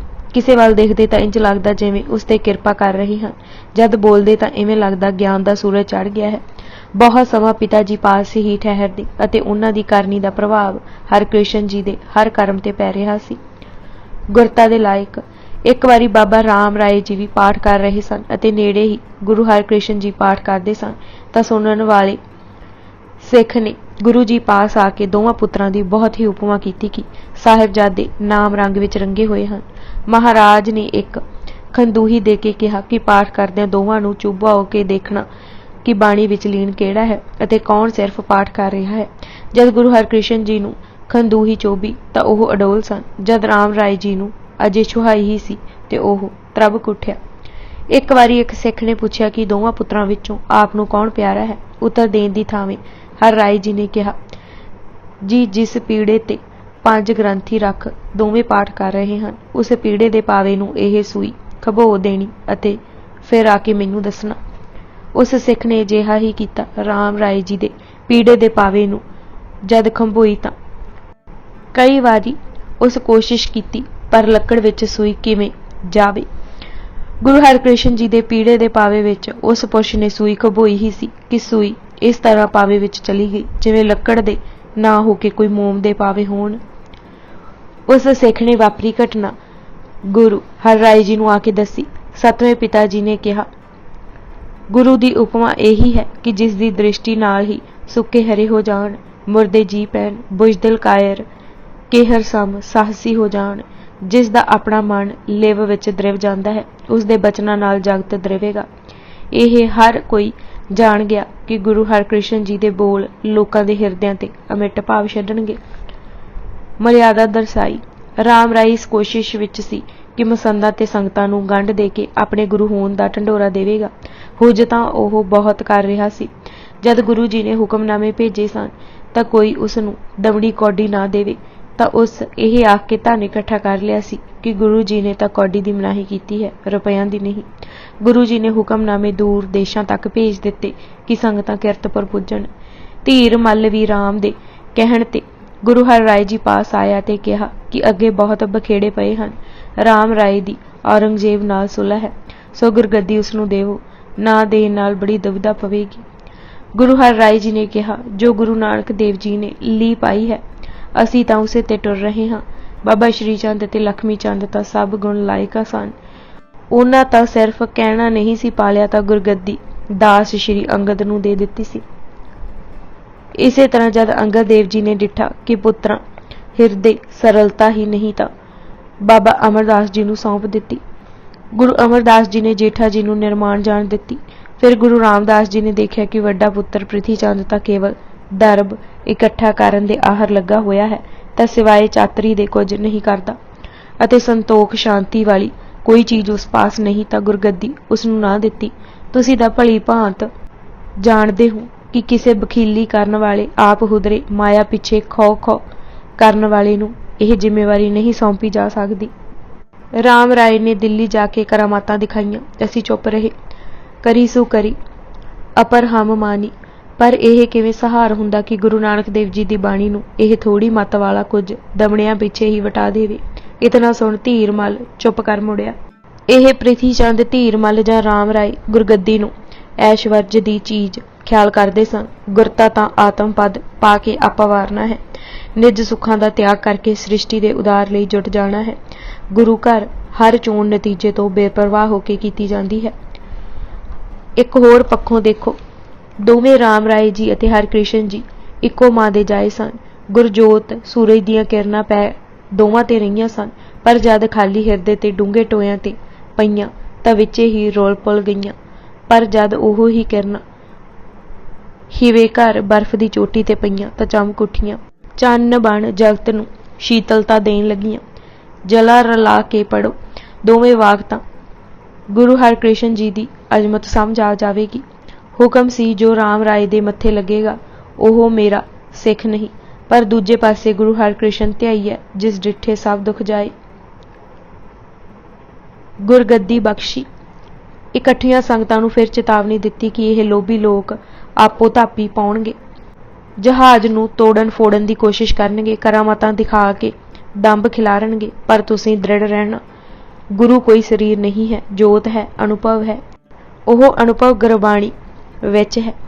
आसा दी वार दे कीर्तन उपरंत आप जी ने चोरी करन वाले सिख नूं हुक्म दिता कि चौर होण गुरु हरकृष्ण ते करो। आप जी सिंघासन तो उठे ते तख्त ते गुरु हरकृष्ण जी नूं बिठाल के 3 परिक्रमा कीतियां। ਮੱਥਾ ਟੇਕਿਆ ਅਤੇ ਗੁਰੂ ਨਾਨਕ ਸਮਾਨ ਹੀ ਆਦਰ ਦਿੱਤਾ। ਸਾਡੇ ਸਮਾਨ ਹੀ ਗੁਰੂ ਹਰਕ੍ਰਿਸ਼ਨ ਜੀ ਹਨ। ਲੋਕ ਪਰਲੋਕ ਦੇ ਇਹ ਹੀ ਮਾਲਕ ਹਨ। ਇਹਨਾਂ ਪਾਸ ਹੀ ਮੁਕਤੀ ਦੀ ਕੁੰਜੀ ਹੈ। ਜਗ ਗੁਰਤਾ ਇਹਨਾਂ ਪਾਸ ਹੀ ਹੈ। ਸ਼ਰਧਾ ਧਾਰ ਜੋ ਵੀ ਲੜ ਪਕੜੇਗਾ ਸਭ ਫਲ ਪ੍ਰਾਪਤ ਹੋਣਗੇ। ਬਾਬਾ ਬੁੱਢਾ ਜੀ ਦੇ ਪੋਤਰੇ ਭਾਈ ਗੁਰਦਿੱਤਾ ਜੀ ਨੇ ਗੁਰਗੱਦੀ ਸਮਰਪਣ ਦੀ ਮਰਿਆਦਾ ਨਿਭਾਈ। ਸੰਗਤਾਂ ਸਿਰ ਨਿਵਾਇਆ ਅਤੇ ਭੇਟਾਂ ਚਰਨੀ ਰੱਖੀਆਂ। ਫੌਜਾਂ ਨੇ ਬੰਦੂਕਾਂ ਨਾਲ ਸਲਾਮੀ ਦਿੱਤੀ। ਨਗਾਰੇ ਵੱਜੇ। ਇਹ ਯਾਦ ਰਹੇ ਕਿ ਨਗਾਰੇ ਵਜਾਉਣਾ ਸੁਤੰਤਰਤਾ ਦਾ ਹੀ ਚਿੰਨ੍ਹ ਹੈ। ਉਧਰ ਜਦ ਰਾਮ ਰਾਏ ਨੂੰ ਇਹ ਖਬਰ ਪੁੱਜੀ ਕਿ ਗੁਰੂ ਹਰਕ੍ਰਿਸ਼ਨ ਜੀ ਨੂੰ ਗੁਰਗੱਦੀ ਦੀ ਜ਼ਿੰਮੇਵਾਰੀ ਸੌਂਪ ਦਿੱਤੀ ਗਈ ਹੈ ਤਾਂ ਗਿਰਿਓ ਮੂਰਛਾ ਖਾਏ। ਜੋਤੀ ਜੋਤ ਸਮਾਉਣਾ ਗੁਰਗੱਦੀ ਦੀ ਜ਼ਿੰਮੇਵਾਰੀ ਸੌਂਪ ਕੇ ਗੁਰੂ ਹਰ ਰਾਏ ਜੀ ਸਾਰਾ ਸਮਾਂ ਹੀ ਕੀਰਤਨ ਸੁਣਨ ਪਾਠ ਕਰਨ ਵਿੱਚ ਹੀ ਬਤੀਤ ਕਰਦੇ ਸਨ। 6 ਅਕਤੂਬਰ 1661 ਨੂੰ ਆਪ ਜੀ ਜੋਤੀ ਜੋਤ ਸਮਾ ਗਏ। ਜੋਤੀ ਜੋਤ ਸਮਾਉਣ ਤੋਂ ਪਹਿਲਾਂ ਦੀਵਾਨ ਵਿੱਚ ਹੀ ਸੰਗਤਾਂ ਨੂੰ ਕਿਹਾ, ਸਰੀਰਾਂ ਦਾ ਸਾਥ ਥੋੜ ਚਿਰਾ ਹੈ। ਜਿਵੇਂ ਬੱਦਲ ਆਪਣਾ ਸਰੀਰ ਧਾਰ ਕੇ ਜਲ ਦੀ ਵਰਖਾ ਕਰਦਾ ਹੈ, ਠੰਡ ਵਰਤਾਉਂਦਾ ਹੈ, ਤਪਤ ਹਟਾਉਂਦਾ ਹੈ, ਖੇਤੀਆਂ ਦੀ ਪਾਲਣਾ ਕਰਦਾ ਹੈ ਅਤੇ ਫਿਰ ਸਾਗਰ ਵਿੱਚ ਹੀ ਲੀਨ ਹੋ ਜਾਂਦਾ ਹੈ, ਤੈਸੇ ਹੀ ਗੁਰੂ ਮੇਘ ਨਿਆਈ ਹੈ, ਸਰੀਰ ਬਿਨਸਨਾ ਹੈ। ਅੱਜ ਕੀ ਤੇ ਕੱਲ ਕੀ, ਗੁਰੂ ਜੋਤ ਸਦਾ ਕਾਇਮ ਹੈ। ਹੁਣ ਇਹ ਪ੍ਰਤੱਖ ਗੁਰੂ ਹਰਕ੍ਰਿਸ਼ਨ ਵਿੱਚ ਹੈ। ਮਹਿਮਾ ਪ੍ਰਕਾਸ਼ ਵਾਰਤਕ ਦੇ ਸ਼ਬਦਾਂ ਵਿੱਚ ਫਰਮਾਇਆ ਸੀ, ਮੇਰੀ ਸਰਬੱਤ ਸੰਗਤ पर बड़ी खुशी है। अब मैं ज्योति जोत समावता हूँ। तुमको सतगुर हर कृष्ण विद्यमान है। गुरु गुरु जपना, कीर्तन भजन करना, गुरु गुरु करत रहना। इतना आख के नैन मूंद लए उत्थे ही विराज गए जिथे पाठ पए सुनते सन। चित्त बिरती नूं रोकिया ते इंज अभेद हो गए जिवें जल विखे जल समाउंदा है। संगतां गुरु जी दा ज्योति जोत समाउणा सुणदे सार उमड़ पईआं। गुरु हरकृष्ण जी ने कीर्तन आरंभ कर दिता। लोकी गुरु हर राय जी दे गुण गा रहे सन कि उन्हां विच क्रोध लैस मात्र नहीं सी, सदा एक रस विचरे। सत चित आनंद दा संगम उन्हां दा हिरदा सी। हृदा एक रस परम पुनीत, सत चित आनंद सुचीत। सदा सच नूं उच्चा रखिया, ओह निरभौ निरवैर सन। चंदन दी चिखा बना के पतालपुरी ही संस्कार किया गया। संगतां दे नैन छलक रहे सन। कुछ कुदियां सिसकियां दी आवाज़ां भी आ रही सन। गुरु हरकृष्ण जी ने धीरज दिता, शरीर की नाशवंता का ज्ञान कराया। फरमाया, जिवें शरीरां दे पहिने कपड़े थोड़े दिनां विच ही हंड जाण उपरंत उतार सुट्टी दे हन, तिवें यह शरीर जीर्ण हो जाता है। कंध ते कोई कितनी लंबी दौड़ लगा सकता है, कंध दा सिरा तां आखिर आ ही जाना है। सानू गुरु पातशाह समझा गए हैं कि रहिंदा नाम है, करनी है, सच है। करन कारण सब दे सिर ते मौजूद है, करन कारण सब सै सिर तो ही। तीजे दिन जब चिखा दी राख चुकन लगे तो सब हैरान होए कि फुल है ही नहीं सन। गुरु शरीर नहीं जोत है। काष्ट जरे भसम ते सथावां, बीनत फुल नहीं किछ पावां। भाग 13 निरभौ निरवैर ਸਮੁੱਚੇ ਜੀਵਨ ਤੇ ਇੱਕ ਝਾਤ। ਗੁਰੂ ਹਰ ਰਾਏ ਜੀ ਦੇ ਸਮੁੱਚੇ ਜੀਵਨ ਨੂੰ ਜੇ ਦੋ ਹੀ ਸ਼ਬਦਾਂ ਵਿੱਚ ਵਰਣਨ ਕਰਨਾ ਹੋਵੇ ਤਾਂ ਕਹਿ ਸਕਦੇ ਹਾਂ ਕਿ ਉਹ ਨਿਰਭਉ ਨਿਰਵੈਰ ਦੀ ਪ੍ਰਤੱਖ ਮੂਰਤ ਸਨ। ਸਾਰੀ ਆਜੂ ਨਿਰਭੈ ਹੋ ਕੇ ਕੱਟੀ। ਸੰਗਤਾਂ ਨੇ ਤਾਂ ਗੁਰੂ ਹਰਗੋਬਿੰਦ ਜੀ ਵੇਲੇ ਹੀ ਦੇਖ ਲਿਆ ਸੀ ਕਿ ਉਹਨਾਂ ਕਿਵੇਂ ਅੱਗੇ ਵੱਧ ਕੇ ਚਿਖਾ ਵਿੱਚ ਛਾਲ ਮਾਰਨ ਵਾਲਿਆਂ ਦੀ ਬਾਂਹ ਪਕੜ ਕੇ ਪਾਸੇ ਕੀਤਾ। ਕਿਸੇ ਦੇ ਡਰ ਭੈ ਵਿੱਚ ਨਾ ਆਏ। ਆਰੰਭ ਵਿੱਚ ਵੱਡੇ ਭਰਾ ਧੀਰਮੱਲ ਨੇ ਡਰ ਡਰਾਵੇ ਦਿੱਤੇ, ਉਸ ਸ਼ਾਹਜਹਾਂ ਨਾਲ ਵੀ ਬਣਾ ਲਈ ਸੀ, पर आप जी बेपरवाह विचरते रहे। फौजां रखियां, किले उसारे, फसीलां बनाईयां, नगारे वजाए, झंडे झुलाए, सतायां नूं पनाह दित्तियां। सोहण वर्गे दीवान नूं जद गुरसेवी होण कारण बिलासपुर दे राजे ने देश निकाला दिता तां जगीर छड्डणी तां प्रवान कर लई, पर सोहण नूं पूरा आदर दिता। जद पहाड़ी राजे रोहब पाउण दे ख्याल नाल आए तां ऐसे वचन बोले कि हंकारियां दा हंकार चला गया। राज दे पहलवानां नूं सधारण सिखां कोलों ही हरवा दिता। एक वारी दारा दी बाह फड़ लई तां अखीर तक ना छड्डी। औरंगजेब ने कई वारी हमले कीते पर आप जी रता भर भी उत्तेजित ना होए। औरंगजेब ने झबाल दी अकबर वाली जमीन ते कब्जा कर लिया पर आप जी ने गल ही ना गौली, जिवें कुछ होया ही नहीं। ਜਦ ਔਰੰਗਜ਼ੇਬ ਦੇ ਸਾਰੇ ਹਮਲੇ ਨਿਸਫਲ ਹੋ ਗਏ ਤਾਂ ਉਸ ਹੀਲੇ ਕੀਤੇ ਕਿ ਗੁਰੂ ਪਾਤਸ਼ਾਹ ਨੂੰ ਕਿਸੇ ਤਰ੍ਹਾਂ ਜੇਰ ਕੀਤਾ ਜਾਏ। ਮਹਾਰਾਜ ਦਾ ਇਹ ਹੀ ਉੱਤਰ ਸੀ ਕਿ ਅਸਾਂ ਕੋਈ ਉਸ ਦਾ ਖਿਰਾਜ ਨਹੀਂ ਦੇਣਾ ਅਤੇ ਨਾ ਮੈਨੂੰ ਕੁਝ ਲੈਣ ਦੀ ਖਾਹਿਸ਼ ਹੈ। ਐਸੇ ਧਰੋਹੀ ਦੁਸ਼ਟ ਨਾਲ ਕਦੇ ਮੇਲ ਨਹੀਂ ਕਰਨਾ ਜਿਸ ਭਰਾਵਾਂ ਨੂੰ ਮਾਰਿਆ, ਪਿਤਾ ਨੂੰ ਕੈਦ ਕੀਤਾ, ਸੰਤ ਮਹਾਤਮਾ ਫਕੀਰਾਂ ਨੂੰ ਤਸੀਹੇ ਦਿੰਦਾ ਹੈ ਅਤੇ ਸਰਮਦ ਵਰਗੇ ਖੁਦਾ ਪਿਆਰੇ ਨੂੰ ਕਤਲ ਕੀਤਾ ਹੈ। ਤਾਂ ਹੀ ਤਾਂ ਇਤਿਹਾਸਕਾਰਾਂ ਲਿਖਿਆ ਹੈ, ਮਨ ਮੇ ਨਾ ਧਾਰਾਂ ਡਰ ਜਰਾ ਭਰ ਸ਼ਹਿ ਕੇ। ਜਦ ਖਬਰ ਪੁੱਜੀ ਕਿ ਵੱਡੇ ਪੁੱਤਰ ਰਾਮ ਰਾਏ ਨੇ ਖੁਸ਼ਾਮਦ ਵਿੱਚ ਆ ਕੇ ਗੁਰੂ ਨਾਨਕ ਦੇਵ ਜੀ ਦੀ ਬਾਣੀ ਦੀ ਤੁਕ ਦਾ ਇੱਕ ਸ਼ਬਦ ਬਦਲਿਆ ਹੈ ਤਾਂ ਨਾ ਸਿਰਫ ਉਸ ਨੂੰ ਤਿਆਗਿਆ, ਸਗੋਂ ਕਿਹਾ ਕਿ ਨਲਾਇਕ ਅਤੇ ਥੋੜੀ ਅਕਲ ਵਾਲੇ ਨੂੰ ਕੀ ਹੱਕ ਹੈ ਗੁਰੂ ਨਾਨਕ ਦੇ ਵਾਕ ਉਲਟਾਏ। ਗੁਰੂ ਨਾਨਕ ਸੱਚਾ ਪਾਤਸ਼ਾਹ ਹੈ, ਗੋਰਾ ਉਹਨਾਂ ਦਾ ਆਪਣਾ ਨਿਕਟਵਰਦੀ ਸੀ, ਭਾਈ ਭਗਤੂ ਦਾ ਜੋਧਾ ਪੁੱਤਰ ਸੀ। ਪਰ ਜਦ ਉਸ ਨੇ ਨਿਰਦੋਸ਼ ਭਾਈ ਜੱਸੇ ਦਾ ਸਿਰ ਲਾ ਦਿੱਤਾ ਤਾਂ ਹਥਿਆਰਾ ਤੱਕ ਕਹਿਣ ਤੋਂ ਸੰਕੋਚ ਨਾ ਕੀਤਾ। ਜੈਦ ਪੁਰਾਣੇ ਵਾਲਿਆਂ ਬਾਰੇ ਜਦ ਸੁਣਿਆ ਕਿ ਉਹ ਹੰਕਾਰੀ ਕਾਲੇਕਿਆਂ ਦੀਆਂ ਔਰਤਾਂ ਤੱਕ ਨੂੰ ਠੱਠਾ ਮਸਖਰੀ ਕਰਦੇ ਹਨ ਤਾਂ ਉਸ ਦਾ ਪ੍ਰਹਾਰ ਕਰਵਾਇਆ। ਉਸ ਦੇ ਸਾਰੇ ਵਾਰ ਆਪ ਤੇ ਝੱਲੇ। ਪਖੰਡੀਆਂ ਦੱਬੀਆਂ ਨੂੰ ਆਪ ਜੀ ਨੇ ਆੜੇ ਹੱਥੀ ਲਿਆ। ਬ੍ਰਾਹਮਣਾਂ ਦੀਆਂ ਕੁਚਾਲਾਂ ਤੋਂ ਪੰਥ ਨੂੰ ਸੁਚੇਤ ਕੀਤਾ ਅਤੇ ਸਿੱਖੀ ਮਰਿਆਦਾ ਦ੍ਰਿੜ ਕਰਾਉਂਦੇ ਰਹੇ। ਭਾਈ ਨੰਦ ਲਾਲ ਜੀ ਨੇ ਇਸੇ ਲਈ ਉਹਨਾਂ ਨੂੰ ਮੌਤ ਦੇ ਫੰਦੇ ਨੂੰ ਤੋੜਨ ਵਾਲਾ ਅਤੇ ਜਮਰਾਜ ਨੂੰ ਵੀ ਨੀਵਾਂ ਦਿਖਲਾਉਣ ਵਾਲਾ ਕਿਹਾ ਹੈ। ਉਹਨਾਂ ਦਾ ਨਾਮ ਹੀ ਅਜਿਹਾ ਹੈ ਜੋ ਹੰਕਾਰ ਵਿੱਚ ਮੱਤੇ ਰੁਸਤਮ ਦੇ ਬਹਿਮਣ ਵਰਗੇ ਜੋ ਅਸਮਾਨ ਤੋਂ ਉੱਚੀਆਂ ਗੱਲਾਂ ਕਰਦੇ ਸਨ ਦਾ ਪੰਜਾ ਮਰੋੜ ਦਿੰਦੇ ਸਨ। ਵੱਡੇ ਵੱਡੇ ਸ਼ਾਸਤਰਧਾਰੀ ਉਹਨਾਂ ਅੱਗੇ ਸਿਰ ਝੁਕਾਉਂਦੇ ਸਨ। ਉਹਨਾਂ ਦੀ ਤੱਕਣੀ ਹੀ ਬੱਬਰ ਸ਼ੇਰ ਨੂੰ ਪਾਲਤੂ ਬਣਾ ਦਿੰਦੀ ਸੀ। ਉਹ ਬਾਗੀਆਂ ਤੇ ਸਿਰ ਫੇਰਿਆਂ ਦਾ ਸੈਰ ਕਲਮ ਕਰਨ ਵਾਲੇ ਸਨ। ਕੋਈ ਬਾਗੀ ਸਿਰ ਨਹੀਂ ਉਠਾ ਸਕਿਆ। ਇਹ ਵੀ ਇਤਿਹਾਸਕ ਸੱਚਾਈ ਹੈ ਕਿ ਮਹਾਰਾਜਾ ਰਣਜੀਤ ਸਿੰਘ ਨੇ 2294 ਸਵਾਰਾਂ ਦੀ ਇੱਕ ਫੌਜ ਬਣਾਈ ਸੀ ਜਿਸ ਦਾ ਨਾਂ ਹੀ ਗੁਰੂ ਹਰ ਰਾਏ ਜੀ ਦਾ ਡੇਰਾ ਰੱਖਿਆ ਸੀ।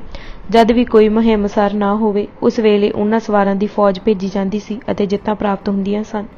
ਦੂਜੇ ਪਾਸੇ ਨਿਰਵੈਰ, ਉਦਾਰ, ਹਲੀਮ, ਸ਼ਾਂਤ ਚਿੱਤ, ਸੰਤੋਖੀ, ਦਾਤੇ ਤੇ ਕੋਮਲ ਇਤਨੇ ਕੀ ਪਿਆਰ ਹੀ ਬਣਦੇ ਰਹੇ। ਕਨਿੰਗਮ ਨੇ ਠੀਕ ਹੀ ਲਿਖਿਆ ਹੈ ਕਿ ਉਹਨਾਂ ਦੀ ਸਾਰੀ ਕਾਰ ਵਿੱਚ ਹਲੀਮੀ ਭਰੀ ਸੀ। ਸਰਵ ਥਾਈਂ ਬਹੁਤ ਹੀ ਮਾਣ ਅਤੇ ਸਤਿਕਾਰ ਪਾਇਆ।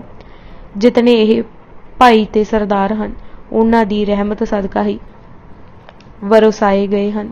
ਲਤੀਫ ਨੇ ਵੀ ਇਹੀ ਹੀ ਲਿਖਿਆ ਹੈ ਕਿ ਉਹ ਸ਼ਾਂਤ ਚਿੱਤ, ਸੰਤੋਖੀ ਅਤੇ ਮਿੱਠ ਬੋਲੜੇ ਸਨ। ਗ੍ਰੀਨ ਲੀਜ਼ ਨੇ ਗੋਸਪਲ ਆਫ ਗੁਰੂ ਗ੍ਰੰਥ ਸਾਹਿਬ ਵਿੱਚ ਗੁਰੂ ਹਰ ਰਾਏ ਜੀ ਨੂੰ ਮੂਰਤੀ ਹੀ ਦਇਆ ਦੀ ਕਿਹਾ ਹੈ। ਭਾਈ ਗੁਰਦਾਸ ਦੂਜੇ ਨੇ ਰਾਮਕਲੀ ਵਾਰ ਪਾਤਸ਼ਾਹੀ 10ਵੀਂ ਕੀ ਵਾਰ ਵਿੱਚ ਗੁਰੂ ਹਰ ਰਾਏ ਜੀ ਦੀ ਮਹਿਮਾ ਕਰਦੇ ਲਿਖਿਆ ਕਿ ਉਹਨਾਂ ਨੇ ਐਸੀ ਕਮਾਈ ਕਰ ਲਈ ਸੀ ਕਿ ਸਦਾ ਹੀ ਸਮਾਧੀ ਸਥਿਤ ਰਹੇ। ਜਿਸ ਚੁੱਭੀ ਰਹੀ ਸੁਰਤ ਪ੍ਰਭ ਚਰਨਨ ਦਾ ਜ਼ਿਕਰ ਕਲਗੀਧਰ ਨੇ ਕੀਤਾ ਹੈ। ਉਹ ਹੀ ਅਵਸਥਾ ਸੱਤਵੇਂ ਪਾਤਸ਼ਾਹ ਦੀ ਹੈ। ਇਤਨੀਆਂ ਸ਼ਕਤੀਆਂ ਦੇ ਮਾਲਕ ਹੋ ਕੇ ਵੀ ਕਦੇ ਆਪਾਂ ਨਾ ਜਣਾਇਆ। ਜਿਨ ਪਾਇਆ ਤਿਨੇ ਛਪਾਇਆ, ਉਹਨਾਂ ਤੇ ਹੀ ਢੁਕਦਾ ਹੈ। ਦਿਆਲੂ ਇਤਨੇ ਕੀ ਜਦ ਸੁਣਿਆ ਕਿ ਦਾਰਾ ਅਸਾਧ ਰੋਗ ਨਾਲ ਪੀੜਤ ਹੈ ਅਤੇ ਜਿਨ੍ਹਾਂ ਦਵਾਈਆਂ ਨਾਲ ਅਰੋਗ ਹੋ ਸਕਦਾ ਹੈ ਉਹ ਉਹਨਾਂ ਦੇ ਹੀ ਸ਼ਾਫਾਖਾਨੇ ਵਿੱਚ ਹਨ ਤਾਂ ਤੁਰੰਤ ਭੇਜ ਦਿੱਤੀਆਂ। ਸ਼ਾਹਜਹਾਨ ਦੀਆਂ ਕੀਤੀਆਂ ਜੰਗਾਂ ਦੀ ਵਿਚਕਾਰ ਨਹੀਂ ਪੈਣ ਦਿੱਤੀ। ਉਦਾਰ ਇਤਨੇ ਕਿ ਸ਼ਿਕਾਰ ਖੇਡਣ ਜਾਂਦੇ ਤਾਂ ਹਰ ਕੋਸ਼ਿਸ਼ ਇਹ ਹੁੰਦੀ ਕਿ ਸ਼ਿਕਾਰ ਜਿੰਦਾ ਹੀ ਹੱਥ ਆਵੇ। ਜੇ ਕੋਈ ਘਾਇਲ ਵੀ ਹੋ ਜਾਂਦਾ ਤਾਂ ਉਸ ਦਾ ਇਲਾਜ ਕਰਕੇ ਖੁੱਲ੍ਹਾ ਛੱਡ ਦਿੰਦੇ। ਰੱਖ ਜੋ ਉਹਨਾਂ ਬਣਾਈ ਉੱਥੇ ਸ਼ੇਰ ਅਤੇ ਬੱਕਰੀ ਸੱਚਮੁੱਚ ਇੱਕੋ ਹੀ ਘਾਟ ਤੇ ਪਾਣੀ ਪੀਂਦੇ ਸਨ। ਕੋਮਲ ਇਤਨੇ ਕਿ 2 ਪਹਿਰ ਇੱਕ ਥਾਂ ਹੀ ਟਿਕ ਬੈਠੇ ਰਹੇ ਕਿ ਮਾਤਾ ਜਰਾ ਕੁ ਹਿੱਲਣ ਨਾਲ ਭਾਈ ਗੌਂਦੇ ਦੇ ਪਿਆਰ ਵਿੱਚ ਵਿਘਨ ਪਈ। ਭਾਉ ਭਗਤ ਦੇ ਭੁੱਖੇ ਇਤਨੇ ਕਿ ਮੀਲਾਂ ਦਾ ਪੈਂਡਾ ਮਾਰ ਮਾਈ ਤਾਬੋ ਦੇ ਮਿੱਸੇ ਪ੍ਰਸ਼ਾਦੇ ਖਾਣ ਲਈ ਗਏ। ਸੰਤੋਖੀ ਇਤਨੇ ਕਿ ਇੱਕ ਵਾਰੀ ਪ੍ਰਸ਼ਾਦ ਛਕਣ ਤੋਂ ਬਾਅਦ ਫਿਰ ਦਿਹਾੜੀ ਮੂੰਹ ਨਾ ਪਾਉਂਦੇ। ਲੋਕ ਦਰਦੀ ਇਤਨੇ ਕਿ ਪੰਜਾਬ ਵਿੱਚ ਕਾਲ ਪੈਣ ਦੀ ਖਬਰ ਸੁਣ ਕੇ ਹੁਕਮਨਾਮੇ ਪਠਾਏ ਕਿ ਕਾਰਪੇਟਾ ਉੱਥੇ ਹੀ ਵਰਤੋ, ਲੰਗਰ ਚਲਾਓ, ਭੁੱਖਾ ਕੋਈ ਰਹਿਣ ਨਾ ਪਾਏ। ਮੇਰੀ ਖੁਸ਼ੀ ਉਸੇ ਸਿੱਖ ਤੇ ਹੈ ਜੋ ਸਮੇਂ ਕੁੱਥੇ ਅਤਿਥੀ ਨੂੰ ਭਾਉ ਕਰ ਪ੍ਰਸ਼ਾਦ ਛਕਾਏ। ਗ੍ਰੀਨ ਲੀਜ਼ ਨੇ ਸੋਹਣਾ ਲਿਖਿਆ ਹੈ ਕਿ ਉਹਨਾਂ ਵਰਗਾ ਮਹਿਮਾਨ ਨਿਵਾਜੀ ਕੋਈ ਨਹੀਂ। ਬੜੇ ਖੁਸ਼ ਹੁੰਦੇ ਪ੍ਰਸ਼ਾਦ ਛਕਾ ਕੇ, ਆਪੂ ਹਮੇਸ਼ਾ ਸਾਰੀ ਜ਼ਿੰਦਗੀ ਹੀ ਪਿੱਛੋਂ ਖਾਧਾ। ਅਲੇਪ ਇਤਨੇ ਕਿ ਘੰਟਿਆਂ ਬੱਧੀ ਇਕੱਲਿਆਂ ਹੀ ਜੰਗਲ ਦੀ ਸੈਰ ਕਰਦੇ ਰਹਿੰਦੇ। ਦਾਤੇ ਇਤਨੇ ਕਿ ਦੇਦਾਂ ਦੇ ਲੈਂਦੇ ਥੱਕ ਪਾਹੇ ਤੇ ਅਰਥ ਲੱਗਦੇ। ਇਸ ਕਾਰਨ ਤਾਂ ਗੁਰੂ ਪ੍ਰਣਾਲੀ ਦੇ ਲਿਖਾਰੀ ਨੇ ਲਿਖਿਆ, जाके दरबार दिसे नह को मंगता। कृपालू इतने कि घोड़े नूं दौड़ाउंदे, जे बच्चा भी तरबक के डिग्गा तां रोक के चुक्या ते छाती नाल लगाया ते वार दित्ते। बाणी दा सत्कार इतना करदे कि गोडे ते चोट तां लगवा लई, पर सन्मान विच ढिल ना पैण दित्ती। पुत्तर त्याग दित्ता, पर बाणी दा अपमान ना सहारिया। गुरबाणी नाल प्यार इतना कि आपूं कथा करके रमजां खोल दे। फकीरी दी धाक इतनी कि दूरों दूरों फकीर साधु आके अटकां हटाउंदे। बोलदे तां वेद दा ज्ञान अंदर प्रकाश हो जांदा। विद वेदन भाषण सवते प्रकाशन। सारी सृष्टि उन्हां दी आत्मिक उच्चता ही दृढ़ाउंदी अते कोई प्रीतवंत हो के शुद्ध हृदय दर्शन को जाता। जिस मनोरथ की इच्छा करता तत्काल ही प्राप्त हुंदा। जिन्हां 12 बख्शां ने सिखी हिंदुस्तान अते उस बाहर चौहां कोनिਆਂ तक फैलाई, उन्हां विचों 10 आप जी दी असीस नाल बणीਆਂ सन। भगत गेर वर्गे साधुआं नूं सिੱਖੀ प्रचार लई लगा देना आप जी दी शख्सियत दा ही चमत्कार सी। देना ते दित्ता दा कोई पारावारा नहीं है। ਇਹ बड़े गौर नाल वाचन वाली गल है कि भाई नंद लाल जी ने उन्हां दा नाम गंजनामा विच करता हर राय लिखिया है। जद हिस्से करके लफ्जां नूं आरंभ कीता तां पहला काफ,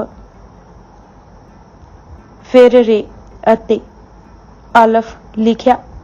ਉਹ कितनियां ही संस्थावां मर्यादावां राजां सरदारियां ਅਤੇ ਨਿਯਮਾਂ ਦੇ ਕਰਤਾ ਸਨ। ਜੋਟੀਆਂ ਦੇ ਸ਼ਬਦ ਗਾਉਣ ਦੀ ਰੀਤ ਆਪ ਜੀ ਨੇ ਹੀ ਚਲਾਈ ਸੀ, ਕਿਉਂਕਿ ਕੀਰਤਨੀਏ ਹਰ ਥਾਂ ਪੁੱਜ ਨਹੀਂ ਸੀ ਸਕਦੇ। ਸਿੱਖੀ ਲੋਕ ਲਹਿਰ ਬਣ ਗਈ। ਸ਼ਬਦ ਨਾਲ ਸਿੱਖ ਜੁੜੇ ਰਹਿਣ, ਇਸ ਲਈ ਆਗਿਆ ਕੀਤੀ ਕਿ ਜੋਟੀਆਂ ਦਾ ਸ਼ਬਦ ਜ਼ਰੂਰ ਪੜਿਆ ਜਾਏ। ਗੁਰੂ ਧਾਮਾਂ ਦੀ ਯਾਤਰਾ ਵੇਲੇ ਕੋਈ ਖੋਹਾ ਖਾਹੀ ਨਾ ਕਰੇ, ਇਸ ਲਈ ਆਪੂ ਸੰਜਮ ਰੱਖ ਕੇ ਦੱਸਿਆ। ਨਨਕਾਣਾ ਸਾਹਿਬ, ਅੰਮ੍ਰਿਤਸਰ, ਗੋਇੰਦਵਾਲ, डेरा साहिब, लाहौर पुंजे ही आसन रखिया। लंगर दी मर्यादा बद्धी। जो कोई धर्मशाल जाए तां भावें चुटकी कु आटा लै जाए दा हुक्म दे के सिक्खी दी बिरती लैण नालों देण दी बनाई। धर्मशाल दी झाक ना रहे, सब वंड खुशियां लैंदे। लंगर शुरू होण ते नगारा जरूर होवे तां कि यह कोई ना आख सके कि सदा नहीं दिता गया।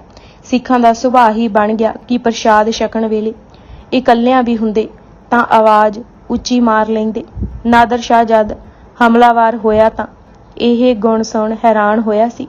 उस कहा भी सी कि जे उच्ची आवाज़ सुण कोई दुश्मन आ जाए तां यह सिख लोग की करदे हन। जकरिया खान ने कहा सी, उस समय बैरी किम आवे, परम मीत सब तोहे छकावे। अगला सवाल सी, आप फिर की खांदे हन? तां जकरिया खान ने कहा, बचे तो आप खले हैं, नहीं तो लंगर मस्त बते हैं। यह जाचां गुरु हर राय जी ने ही सिखाइयां सन। खड़े होकर अरदास करन दी रीत भी गुरु हर राय जी ने पक्की कीती सी। अज जो पद छे अते किंतु करदे हन, उन्हां नूं यह पढ़ अते गुरु हर राय जी दा हत्थी मूल मंत्र लिखिया देख हैरानी होवेगी कि यह परपाटी भी 7वें पातशाह ने ही पाई सी। कोई बाणी गलत ना पढ़े, यह उस वल पहला कदम सी। गुरु पातशाह दे निशान नूं देख के भी सोझी पैंदी है कि ओह दृढ़ संकल्प व्यक्ति सन। इतिहास नूं सांभण वल भी आप जी ने ही प्रेरणा दित्ती। आप जी दी ही पलत पुत्री बीबी रूप कौर जी ने श्री सतगुरु जी के मूहे कीਆਂ साखियां एकत्रित कीतियां। आप जी दे वचन पढ़ के ही पता लगता है कि जीवन दे हर पक्ष नूं संवारन लई राह दे चिराग रोशन कर रहे सन। कुछ कु वचन इस प्रकार सन, बिगड़ रूप अहंकार है, अहंकार कर ही मूँह बिगड़दा अते सुंदरता जांदी है। पापां दा मूल लोभ है। सिख दे गुजरन ते कदे नहीं कहना कि मोया है जां जम लै गया, आखना अकाल पास गया है। गुरु दी खुशी उसे ते है जो समय कुत्थों आए अतिथि नूं रुचिकर प्रसाद छकाउंदा है। मन जागे कि यही निशानी प्रिय लग है और सतगुर बाणी अजाप वस्तु होर कोई नहीं, शब्द दा ज्ञान है। अंग भंग नूं खवालना बड़ा नेक कर्म है। जिथे गुरु विसरे तिथे मिलना नाही। कमाई विचों जिस दसवंध दिता उस घर सबो सुख। माँ बाप दी सेवा ही भगती है। हाकम बन किसे ते रोब ना पाओ। राज दी जड़ प्रजा है, प्रजा नूं दुखी रखना जड़ ते कुहाड़ा मारन दे तुल है। ਰਾਤ ਨੂੰ ਸੌਣ ਵੇਲੇ ਮਹਿਲਾਂ ਦੇ ਦਰਵਾਜ਼ੇ ਖਿੜਕੀਆਂ ਬੰਦ ਕਰਕੇ ਹਰਮਾਂ ਵਿੱਚ ਇਸ ਤਰ੍ਹਾਂ ਅਵੇਸਲੇ ਨਾ ਸੁੱਤੇ ਰਹੋ ਕਿ ਦੁਖੀ ਦੀਨ ਦੀ ਆਵਾਜ਼ ਹੀ ਕੰਨੀ ਨਾ ਪਵੇ। ਪ੍ਰੋਫੈਸਰ ਪੂਰਨ ਸਿੰਘ ਜੀ ਨੇ ਸਮੁੱਚੀ ਸ਼ਖਸੀਅਤ ਬਾਰੇ ਬਹੁਤ ਢੁਕਵਾਂ ਲਿਖਿਆ ਹੈ ਕਿ ਜਿਹੜੀ ਗੱਲ ਉਹਨਾਂ ਦੀ ਅੰਤਰ ਆਤਮਾ ਮੰਨਦੀ ਸੀ ਅਤੇ ਦੂਜਿਆਂ ਨੂੰ ਕਹਿਣੀ ਹੁੰਦੀ ਸੀ, ਪਹਿਲਾਂ ਉਸ ਨੂੰ ਆਪਣੇ ਅਤੇ ਫੌਜੀ ਜ਼ਬਤ ਵਾਂਗੂ ਲਾਗੂ ਕਰਦੇ ਸਨ। ਉਹ ਕਰਤਾ ਸਨ। ਉਹਨਾਂ ਸਾਰੀ ਜ਼ਿੰਦਗੀ ਕੋਈ ਫੁੱਲ ਪੱਟਿਆ ਨਹੀਂ, ਲਗਾਉਂਦੇ ਹੀ ਰਹੇ। ਭਾਈ ਨੰਦ ਲਾਲ ਜੀ ਦੇ ਇਹਨਾਂ ਸ਼ਬਦਾਂ ਨਾਲ ਪੁਸਤਕ ਨੂੰ ਸਮਾਪਤ ਕਰਨਾ ਹੈ ਕਿ ਗੁਰੂ ਕਰਤਾ ਹਰ ਰਾਏ ਸੱਚ ਦੇ ਪਾਲਣਹਾਰ ਵੀ ਸਨ ਅਤੇ ਸੱਚ ਦੇ ਧਾਰਨੀ ਵੀ। ਸੁਲਤਾਨ ਵੀ ਹਨ, ਦਰਵੇਸ਼ ਵੀ। ਗੁਰੂ ਕਰਤਾ ਹਰ ਰਾਏ ਲੋਕ ਪਰਲੋਕ ਦੋਹਾਂ ਜਹਾਨਾਂ ਦੇ ਸਰਦਾਰ ਹਨ। ਸੋ ਇਸ ਦੇ ਨਾਲ ਹੀ ਨਿਰਭਉ ਨਿਰਵੈਰ ਜੀਵਨੀ ਗੁਰੂ ਹਰ ਰਾਏ ਜੀ ਕਿਤਾਬ ਇੱਥੇ ਹੀ ਸਮਾਪਤ ਹੁੰਦੀ ਹੈ। ਵਾਹਿਗੁਰੂ ਜੀ ਕਾ ਖਾਲਸਾ, ਵਾਹਿਗੁਰੂ ਜੀ ਕੀ ਫਤਿਹ।